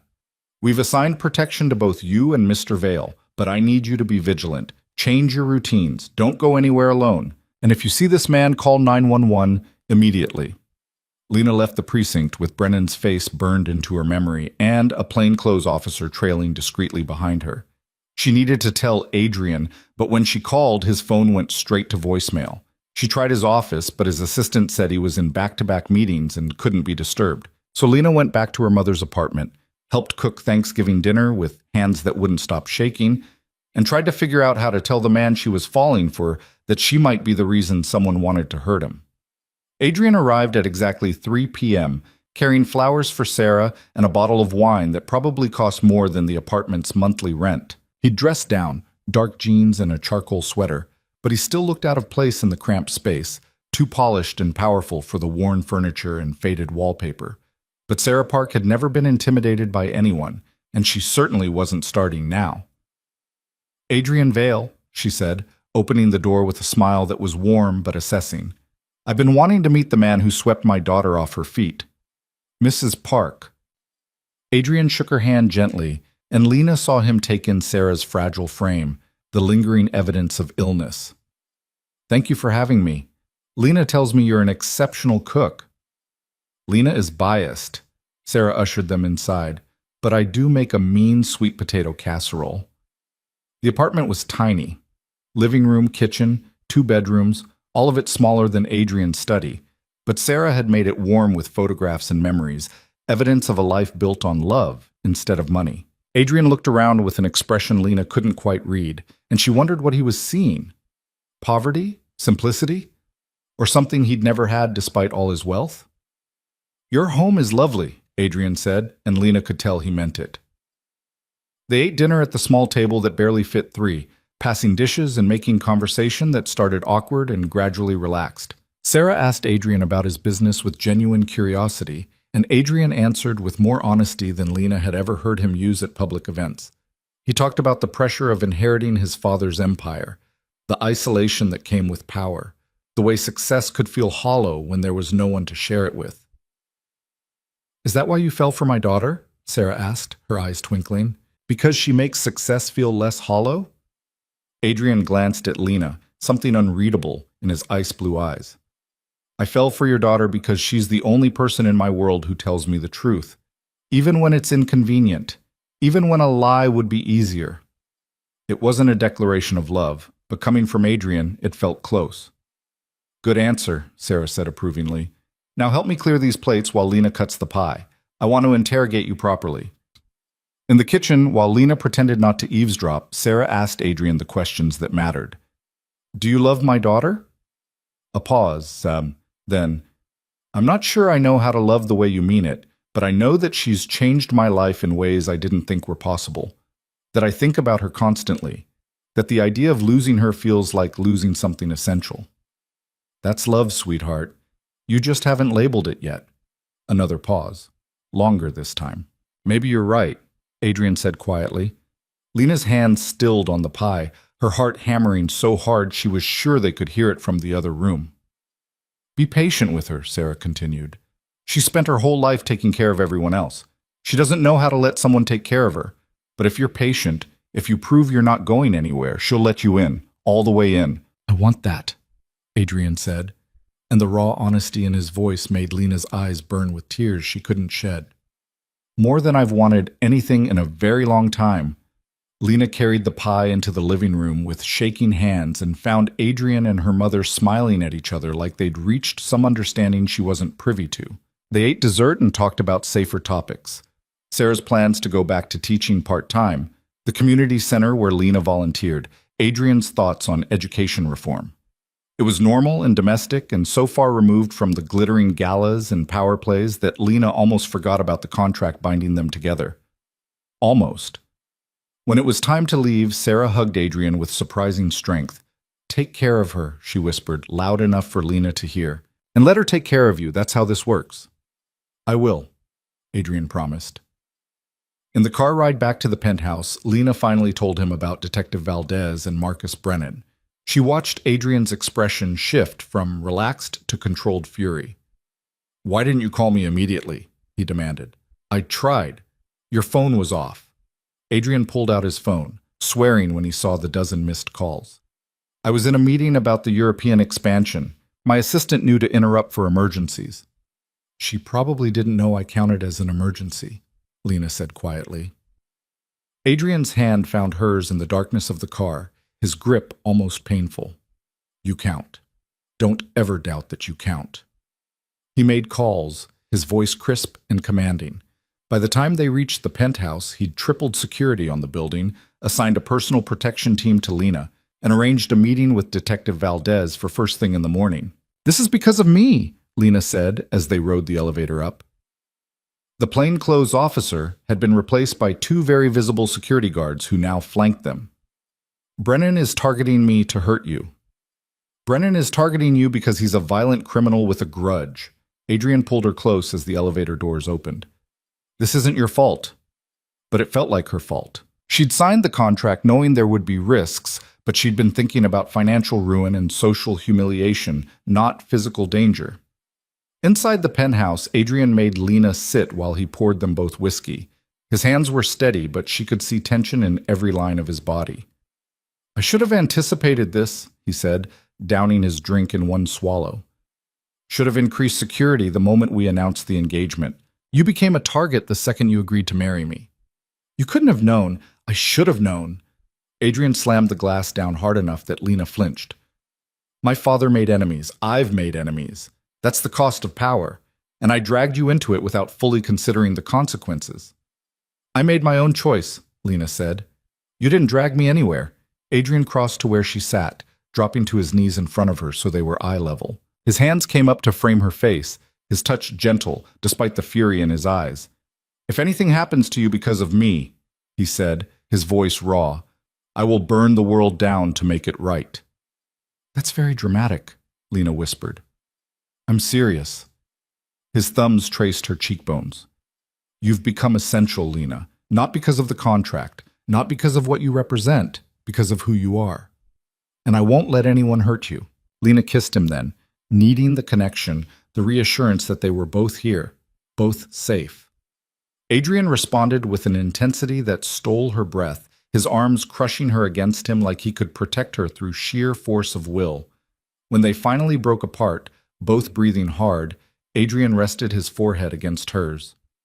Stay with me tonight, he said. Not in your room. With me. I need to know you're safe. It was a line they hadn't crossed. Despite the kisses and growing intimacy, they'd maintained separate bedrooms, separate spaces. Crossing that threshold would change everything. Lena didn't hesitate. Okay, she said. Adrian's bedroom was surprisingly understated for a billionaire. A massive bed, clean lines, floor-to-ceiling windows overlooking the city, but there were personal touches here too. Books stacked on the nightstand. A framed photograph of a young Adrian with an older man who must have been his father, both of them looking stern and uncomfortable. A vintage watch on the dresser, the only piece of jewelry Adrian ever wore. That was my grandfather's, Adrian said, noticing her gaze. He built the first veil company from nothing. My father spent his whole life trying to prove he was worthy of that legacy. I spent mine trying to exceed it. And did you? Lena asked. In business terms, yes. Veil Industries is worth 10 times what my father left me. Adrian picked up the watch, turning it over in his hands. But my grandfather built something with his hands and his vision. I just multiply money. Sometimes I wonder if he'd be disappointed. Lena moved to stand beside him. Your grandfather would see a man who honored his legacy by building on it, who created opportunities and security for thousands of employees, who arranged life-saving treatment for a dying woman because it was the right thing to do. I did that to acquire a company, Adrian said. You did it because I asked. The acquisition was the excuse. Lena took the watch from his hands and set it carefully back on the dresser. Stop diminishing your own goodness. It doesn't make you weak. It makes you human. Adrian pulled her close, his chin resting on top of her head. When did you become so wise? I've always been wise. You were just too busy being arrogant to notice. His chest rumbled with quiet laughter. They stood there for a long moment, holding each other in the dim light, and Lena felt something settle in her chest, something that felt dangerously like certainty. She was in love with Adrian Vale, not the public figure or the brilliant businessman, not the performance they staged for the world, but the man who played Chopin at 2 a.m. and showed her his hidden room and knelt on the floor to promise he'd protect her. The man who was learning how to be human instead of invincible. She didn't say the words. It was too soon, too dangerous, too much when they still had 18 months left on a contract that allowed her to walk away. But she felt them. And from the way Adrian held her, like she was precious and breakable and essential all at once, she thought maybe he felt them too. They fell asleep tangled together, and for the first time since signing the contract, Lena let herself imagine a future that extended beyond 2 years. The imagining lasted exactly 4 days. Lena was leaving the community center Tuesday afternoon, her protection detail trailing discreetly behind, when a black SUV pulled up to the curb. Not unusual in this neighborhood, Luxury vehicles often appeared when parents picked up their kids, but something made Lena pause. Some instinct honed by weeks of hypervigilance. The SUV's door opened and Marcus Brennan stepped out. He looked exactly like his photographs, hard-faced, cold-eyed, radiating barely contained violence. And he was looking directly at Lena with an expression that made her blood freeze. "Ms. Park," he called out, "I think we should talk." Lena's protection detail moved immediately, positioning themselves between her and Brennan. But he made no move to approach, just stood there beside his vehicle, with his hands visible. "I'm not here to hurt you," he said. "I'm here to deliver a message to Adrian Vale, and you're going to deliver it for me." "I'm not delivering anything," Lena said, proud that her voice didn't shake. "And you need to leave before I call the police." "Call them. I haven't done anything illegal. Yet." Brennan smiled, and it was the coldest thing Lena had ever seen. "Tell Adrian that he has 1 week to transfer $50 million to an account I'll specify. If he doesn't, people he cares about will start having accidents, starting with you." "That's extortion," one of the security guards said, his hand moving to his concealed weapon. "That's business," Brennan corrected. "Adrian's father understood business. He destroyed mine, took everything I built, left me with nothing. Now it's my turn. $50 million, and this all goes away. Otherwise," he looked at Lena with those dead eyes, "otherwise, Adrian Vale is going to understand what it feels like to lose everything." He got back in the SUV and drove away before anyone could respond. Lena stood frozen on the sidewalk, her heart hammering, while her protection detail called the police and Adrian simultaneously. Within minutes, the street was full of patrol cars and Detective Valdez was taking her statement. And within the hour, Adrian arrived, his face a mask of controlled rage. "Are you hurt?" he demanded, his hands running over her like he needed physical confirmation she was intact. "I'm fine. He didn't touch me." "He threatened you. That's touching you." Adrian turned to Valdez. "I want him arrested." "For what? Making a verbal threat that he'll claim was a misunderstanding?" Valdez shook her head. "We need evidence of intent, Mr. Vale.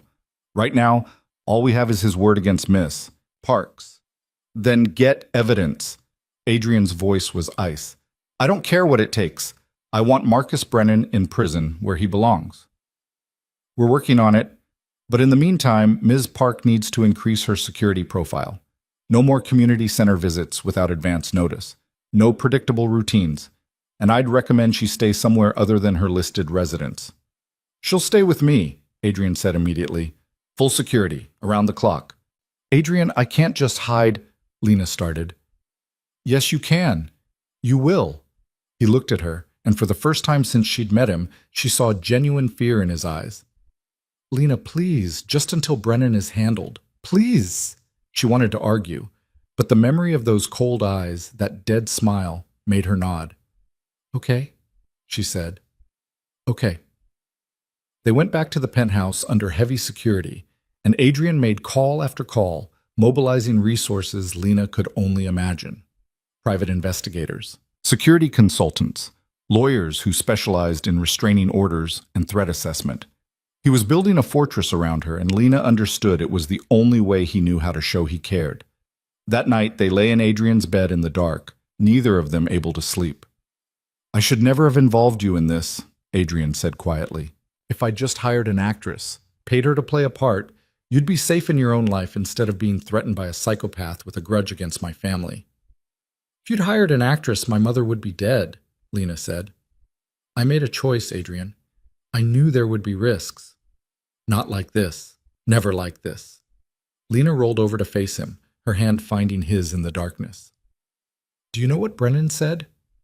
He said you were going to understand what it feels like to lose everything. But here's what he doesn't understand. You can't lose something you never really had. We have a contract, an arrangement. In 18 months, I walk away, and you move on to your next acquisition. Is that what you think?" Adrian's voice was rough. "That you're just another acquisition? Isn't that what I signed up to be?" Adrian sat up, turning on the bedside lamp. The sudden light made Lena blink, but she could see his face clearly now, and the raw emotion there took her breath away. "You stopped being an acquisition the night you told me the truth at that gala," he said. "You stopped being a transaction the first time we had dinner. And you argued with me about everything. You stopped being temporary the moment I realized that thinking about you leaving in 18 months felt like contemplating the end of the world. Lena's heart was hammering so hard she could hear it. Adrian, I know what the contract says. I know I promised no obligations, no love, no complications. But I'm in love with you, Lena Park, and that's the most terrifying thing I've ever admitted. The words hung in the air between them, impossible to take back. You don't have to say it back, Adrian continued quickly. I know this is complicated. I know I'm not easy to love. I know the contract. I love you too, Lena interrupted.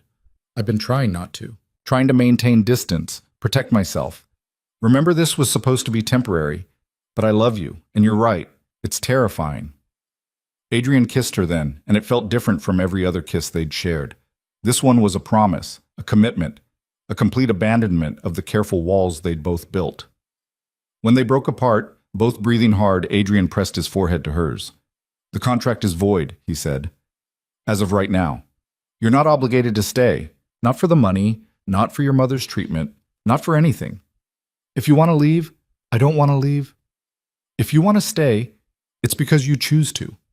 Not because you're bound by terms we agreed to when we were strangers. Lena pulled back to look at him. What about the Anderson acquisition? The board? All the reasons you needed a fiancé in the first place? I don't care. Adrian's voice was fierce. I don't care about any of it, if it means you're here because you're trapped. I want you to stay because you want to, because you love me, not because you signed a piece of paper. I want to stay, Lena said, tears streaming down her face. Contract or no contract, I want to stay. They held each other in the lamp's soft glow, and Lena felt the weight of the past months shift into something new. They weren't playing roles anymore. They weren't performing for cameras or maintaining careful distance. They were just two people who'd found each other in the most unlikely circumstances and somehow, impossibly, fallen in love. But outside the penthouse, Marcus Brennan was planning his next move, and the real danger was just beginning. The wedding had been planned for months. Every detail orchestrated by professionals who specialized in events that made headlines. It was supposed to be the culmination of their performance, the final act in a carefully scripted play that would cement Adrian's image and fulfill the contract's terms. But the contract was void now, torn up the night Adrian had confessed his love. The wedding, scheduled for a Saturday in December at the Plaza Hotel, had transformed from obligation into choice. They could have called it off. Could have admitted the engagement had started as arrangement and evolved into something real, could have planned something smaller, more intimate, more them. But Sarah Park had been dreaming of this day since her daughter was born, and Lena couldn't take that away from her. And Adrian, who'd never cared about weddings or ceremonies or public declarations, found himself wanting to stand in front of everyone who mattered and claim Lena as his wife. Not for business, not for appearances. Because he loved her. And he wanted the world to know it. So the wedding stayed on the calendar, though its meaning had completely changed. The week leading up to it felt surreal. Security remained tight. Brennan had gone quiet after his threat, which made everyone nervous rather than relieved. Detective Valdez had assured them that surveillance was constant, that they were building a case, but the waiting felt like holding their breath underwater. Adrian threw himself into work with renewed intensity, as if keeping busy could ward off the danger. He refused to pay the extortion, and Lena agreed with him, even though it meant living with the threat hanging over them like a blade. We don't negotiate with terrorists, Adrian said grimly, and we don't let people like Brennan win. Even if not negotiating puts me at risk, Lena asked. Especially then, because paying him won't make you safe. It'll just prove that threatening you is an effective strategy. Adrian pulled her close, his arms tight around her. We end this the right way. By putting him in prison where he belongs. Lena trusted him, but she also started looking over her shoulder constantly, jumping at unexpected sounds, seeing threats in every stranger's face. 3 days before the wedding, Vanessa Rothschild requested a meeting. Lena almost refused, but something in Vanessa's message felt different, less calculated, more urgent. So she agreed to meet at a quiet cafe in Brooklyn, far from their usual haunts, with her security detail maintaining a discreet perimeter. Vanessa arrived looking uncharacteristically disheveled, her perfect composure cracked around the edges. Thank you for coming, she said, sliding into the booth across from Lena. I wasn't sure you would. I wasn't sure I should, Lena replied. What do you want, Vanessa? To apologize. Vanessa's perfectly manicured hands twisted together on the table. And to warn you, though I'm probably too late for both. Lena's stomach tightened. Warn me about what? Marcus Brennan came to see me 2 weeks ago. He knew about my history with Adrian, knew I'd been, let's call it bitter about how things ended. He wanted information about Adrian's routines, his vulnerabilities, his weaknesses. Vanessa's voice dropped. About you. And did you give it to him? Lena's voice was cold. No, but I didn't report him to the police either, which makes me complicit. Vanessa finally met Lena's eyes, and for the first time she looked genuinely remorseful. I told myself it wasn't my problem, that if Adrian was arrogant enough to think he was untouchable, maybe he deserved to learn otherwise. But then I heard about the threats, saw how serious this had become, and I realized I was willing to let an innocent woman get hurt because I couldn't let go of my own wounded pride. Why are you telling me this now? Because Brennan contacted me again yesterday. He's escalating. The wedding, he sees it as Adrian's final insult, flaunting his happiness while Brennan has nothing. He's planning something for Saturday, Lena. I don't know what, but he was asking about the plaza's security, the event schedule, who would be there. Lena's blood ran cold. You need to tell Detective Valdez. I already did. Called her this morning and told her everything. Vanessa's hands were shaking now. She's mobilizing resources, but Brennan is smart. He's been careful not to do anything provably illegal. All they have are my second-hand accounts of his questions. Why didn't you come forward sooner? Lena demanded. Because I'm a coward who confused jealousy with justice. Vanessa's voice broke.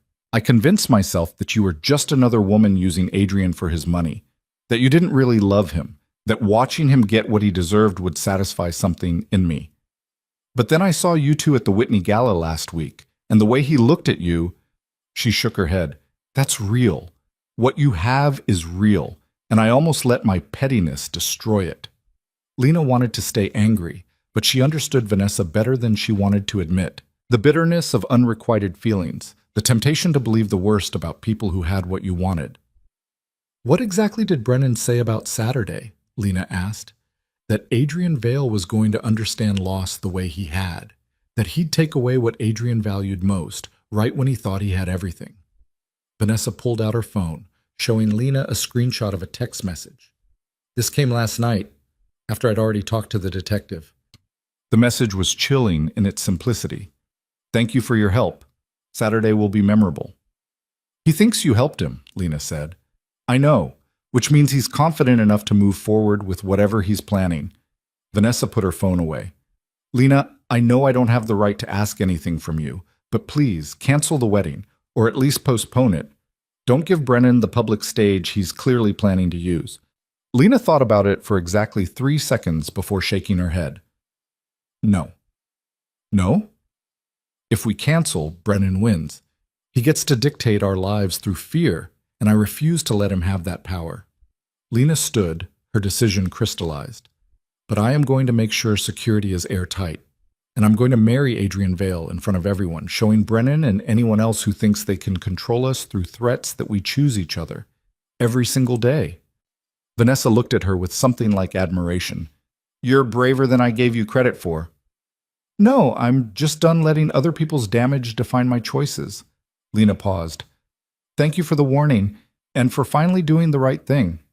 She left Vanessa sitting in the cafe and called Adrian before she'd even reached the car. He listened in silence as she relayed everything, his breathing the only sound on the line. I'm calling it off, he said finally. The wedding. It's not worth the risk. That's not your decision to make alone, Lena said. This is our wedding, our choice, and I'm not canceling. Lena, Adrian, listen to me. If we cancel, we're admitting that Brennan has power over us, that threats and fear can control our lives. Is that the precedent you want to set? That people can manipulate you by threatening the people you love? A long silence. You're using my own logic against me, Adrian said finally. I learned from the best. Lena climbed into the car, nodding to her security detail. We're getting married on Saturday, but we're doing it smart, Maximum security, limited guest list, metal detectors, background checks, the works. We turn the plaza into a fortress, and we dare Brennan to try something. That's insane. That's strategic. Lena smiled despite the fear coiling in her stomach. You taught me that everything is a negotiation. Well, I'm negotiating our terms. We get married on our schedule, not his, but we do it protected. Another pause. Then Adrian's voice, rough with emotion. Have I mentioned that I love you? Not in the last 4 hours. You're slipping.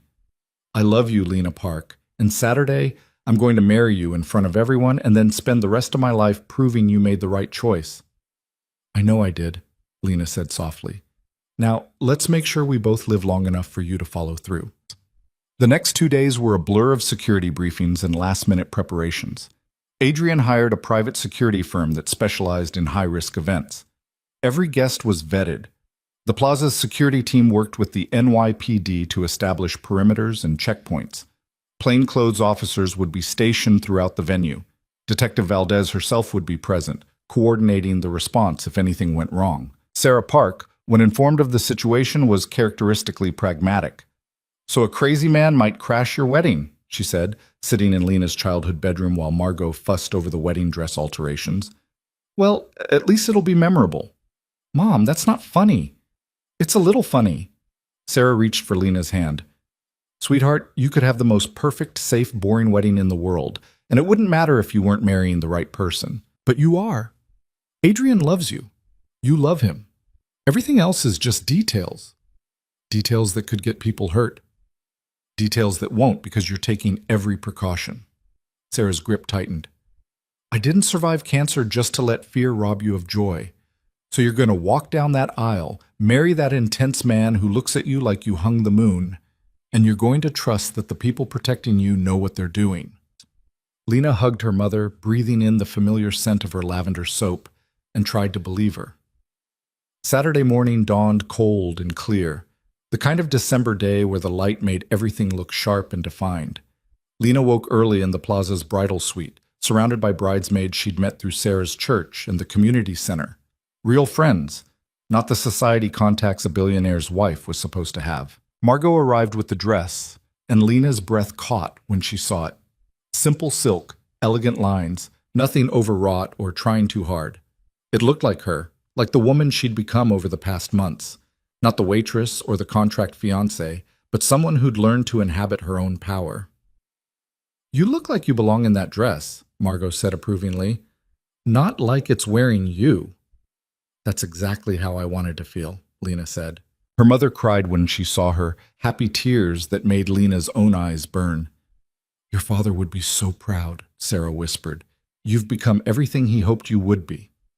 Lena held her mother and tried not to think about the security teams positioning themselves throughout the venue, the metal detectors at every entrance, the fact that somewhere in the city, Marcus Brennan was planning violence. She focused instead on the simple truth at the center of all this chaos. She loved Adrian Vale, and today she was going to marry him.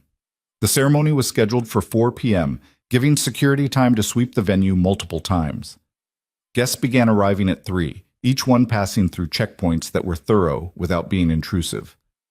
Robert Anderson was there with his wife, beaming at Adrian like a proud father. Business associates and board members mixed with teachers from Sarah's school and kids from the community center, an eclectic mix that would never have happened if this wedding had remained the performance it started as.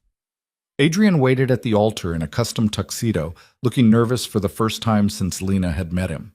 His best man, his college roommate, one of the few people who'd known him before the wealth and power, leaned over to say something that made Adrian laugh. Lena watched from the doorway, her heart full, and tried to commit every detail to memory.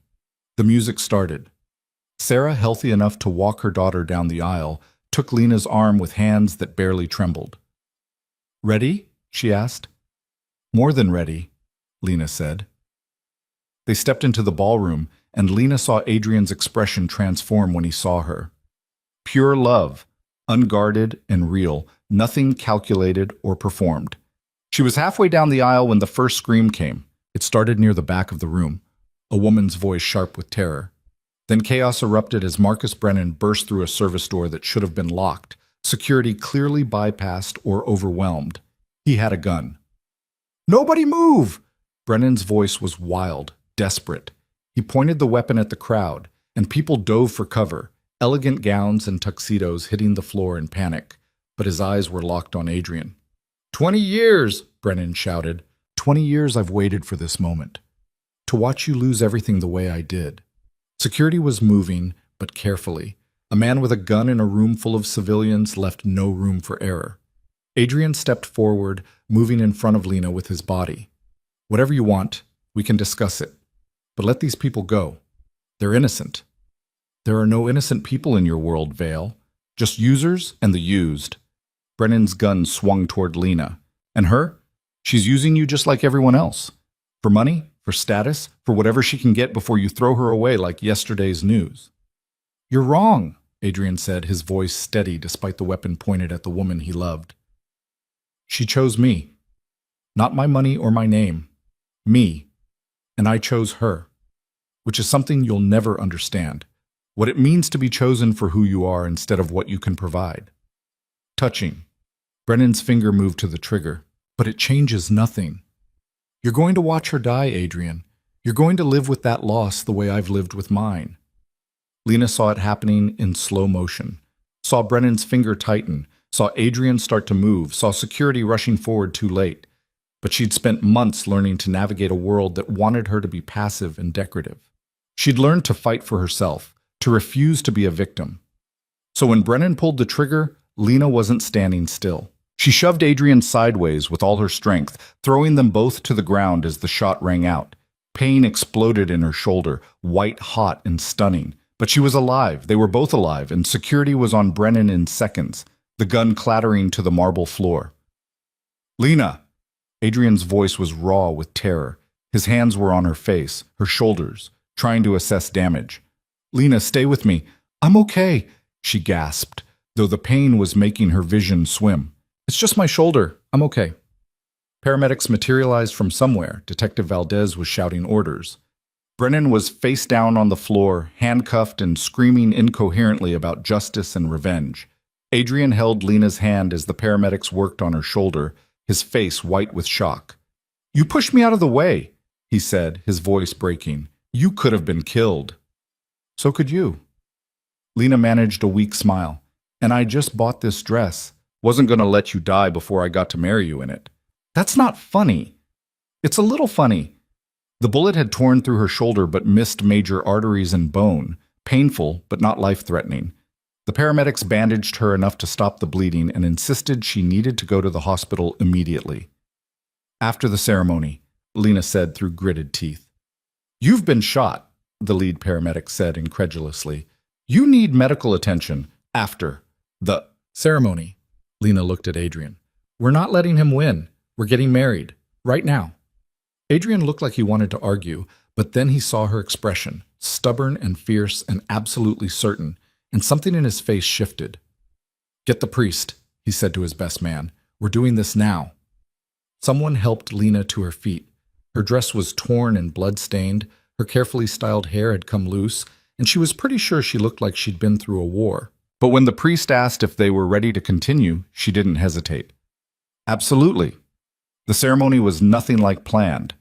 Half the guests were still on the floor, security was escorting Brennan out in handcuffs, and Detective Valdez was barking into her radio about evidence collection. But Sarah Park was crying happy tears, and Adrian was looking at Lena like she was the bravest thing he'd ever seen, and none of the chaos mattered. The priest, to his credit, kept it brief. The important parts, the vows. Adrian went first, his voice steady despite the tremor in his hands. Lena, when you spilled wine on me, I thought you were careless, but you were honest, and that honesty changed my life. You taught me that vulnerability isn't weakness, that love isn't transaction, that some things can't be controlled or calculated or fit into contracts. You saved my life today, but you've been saving it every day since I met you. I love you, and I choose you every single day for the rest of my life. Lena was crying now, her good hand gripping Adrian so tightly it probably hurt. Adrian, you offered me a contract when I needed salvation, but you gave me something better, partnership. You let me see the parts of yourself you keep hidden. You challenged me to be more than circumstances tried to make me. You turned a performance into the most real thing in my life. She swallowed hard. I love you. Not for what you can give me, but for who you are. And I choose you too. Today and always. The priest smiled. Then by the power vested in me, I now pronounce you husband and wife. You may kiss. Adrian didn't wait for permission. He kissed Lena like she was air and he was drowning, careful of her injured shoulder but fierce in his devotion. The remaining guests cheered and someone started clapping, and then everyone was on their feet despite the chaos, celebrating a wedding that had just survived an actual assassination attempt. We should probably get you to the hospital now, Adrian murmured against Lena's lips. Probably, she agreed. He swept her into his arms, carrying her through the plaza's ballroom while security cleared a path. Lena rested her head against his shoulder and thought about how far they'd come from that first night when she'd spilled wine on a stranger and told him the truth. Everything after that had been consequence and choice, and she would choose him 1,000 times over. The hospital kept Lana overnight for observation, and Adrian refused to leave her side despite the fact that their wedding night was supposed to be in the plaza's presidential suite. Sarah visited, bringing flowers and rolling her eyes at the dramatics. Only my daughter would get shot at her own wedding, she said, but her hands were gentle when she hugged Lena. At least it'll make for a good story. Detective Valdez stopped by with updates. Brennan was in custody, facing attempted murder charges, plus a list of other crimes they'd uncovered during the investigation. Vanessa's testimony would be crucial, and she'd already agreed to cooperate fully. He's going away for a long time, Valdez said, and we've dismantled his network. You're safe now. Thank you, Lena said, for everything. After everyone left, it was just Lena and Adrian in the quiet hospital room, holding hands like teenagers. Some wedding, Adrian said. Some marriage, Lena corrected. We started with a contract and ended with attempted murder. I'd say we covered the full range of possibilities. What do we do now? Adrian asked. The contract is void. The wedding happened. The threat is neutralized. We could... He paused. We could do anything. Lena thought about it, about the future stretching ahead of them, unmarked by contracts or obligations or predetermined endings. I think, she said slowly, we should start a foundation. Use your resources, our resources, to help people like my mom. People who need medical care they can't afford. People trapped by circumstances that aren't their fault. The Lena Park Foundation for getting shot and still having good ideas, Adrian said. The Sarah Park Foundation, Lena corrected. Named after a woman who survived against the odds and taught her daughter that love was worth fighting for. Adrian kissed her forehead. I like that. What else? I want to keep volunteering. Want to stay connected to the real world, not just your world. Our world now, Adrian said. But yes, agreed. And I want to renovate your penthouse. Make it feel like a home instead of a museum. The penthouse is yours to do with as you please. Burn it down and start over if you want. Lena smiled. I just want to hang some photographs. Maybe add some color. Let it be messy and lived in instead of perfect. Messy and lived in, Adrian repeated. I think I can manage that. They talked through the night, making plans that had nothing to do with obligations and everything to do with building a life together. Not the life the contract had outlined, but something better, something real. When Lena was finally released from the hospital the next morning, her shoulder bandaged and her pain managed by medication that made everything slightly fuzzy, Adrian carried her to the car despite her protests. I can walk, she said. I know, but I want to carry you. He settled her in the back seat with a gentleness that made her throat tight. Humor me. I almost lost you yesterday. Let me be overprotective for at least a week. A week is reasonable, Lena agreed. They drove to the penthouse through streets that looked different somehow. New York was still New York, crowded and chaotic and indifferent to individual drama. But Lena saw it with new eyes now. This was her city, her home, the place where she'd transformed from invisible to essential, from transaction to choice. The penthouse was exactly as they'd left it, but it felt different too.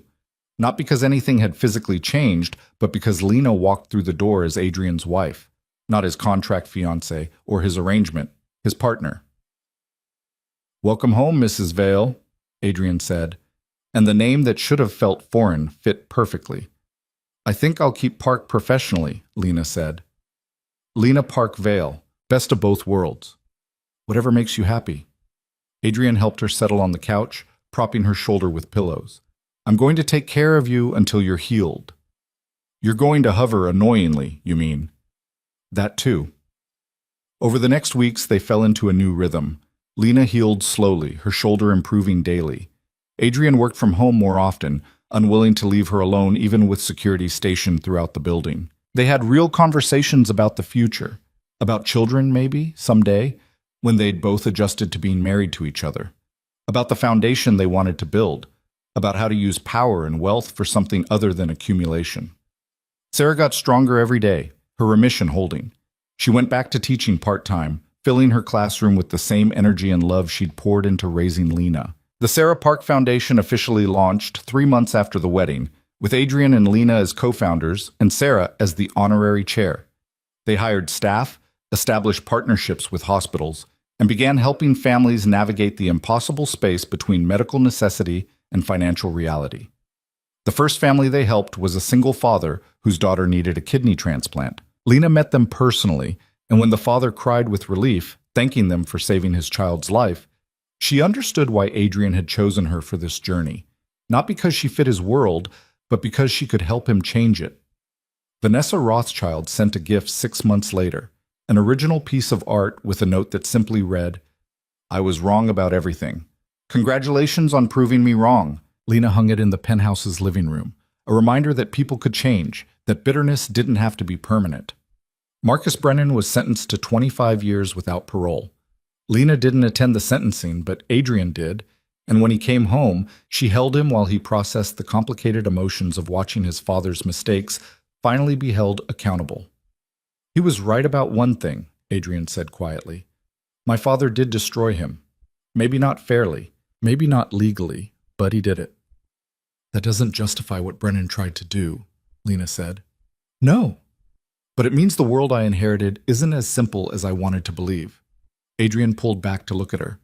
Which is why we're going to do better. Build something that helps instead of just takes. We already are, Lena said. A year after the wedding, they held a small ceremony at the foundation's new headquarters, a renovated building in Brooklyn that could serve as both office space and community center. Sarah cut the ribbon while news cameras recorded, and Lena stood beside Adrian, her hand in his, and thought about how far they'd come. From a spilled glass of wine to this moment. From strangers bound by contract to partners bound by choice. No regrets? Adrian asked quietly as they watched Sarah pose for photographs with the first family they'd helped. Not one, Lena said. You? Just that I didn't spill wine on you first, Adrian said. Could have saved us both a lot of trouble. Lena laughed, the sound carrying across the crowd. Where's the fun in that? That night, back at the penthouse that now felt like home instead of a cage, they lay in bed with the city lights painting patterns on the ceiling. Tell me something, Lena said. If you could go back to that night at the gala, knowing everything that would happen, the contract, the threats, getting shot at our own wedding, would you still approach me? Adrian didn't hesitate. Every single time. You're the best decision I've ever made, Lena Parkvale. The only one that mattered. Even though I ruined your suit? Especially because you ruined my suit. He pulled her closer, careful of her shoulder that still ached sometimes when it rained. You ruined a lot of things, actually. My carefully constructed walls. My belief that business was all that mattered. My certainty that I didn't need anyone. Sorry, not sorry, Lena said. Don't be. I needed ruining. They fell asleep tangled together, and Lena dreamed of the future they were building. Not the one outlined in contracts or defined by obligations, but the one they chose every single day. A future where love wasn't transaction, but transformation. Where power wasn't about control, but about lifting others up. Where two people who'd started as strangers became the most essential part of each other's lives. And where a spilled glass of wine became the first line in a love story that neither of them had planned, but both of them had chosen. The contract that had bound them together was void, torn up, and meaningless. But the promises they made to each other, those would last forever. Outside, New York glittered with possibility. Inside, two people who'd learned to see past performance to truth held each other and knew they were exactly where they belonged, together. Not because they had to be, but because they chose to be, every single day, for the rest of their lives.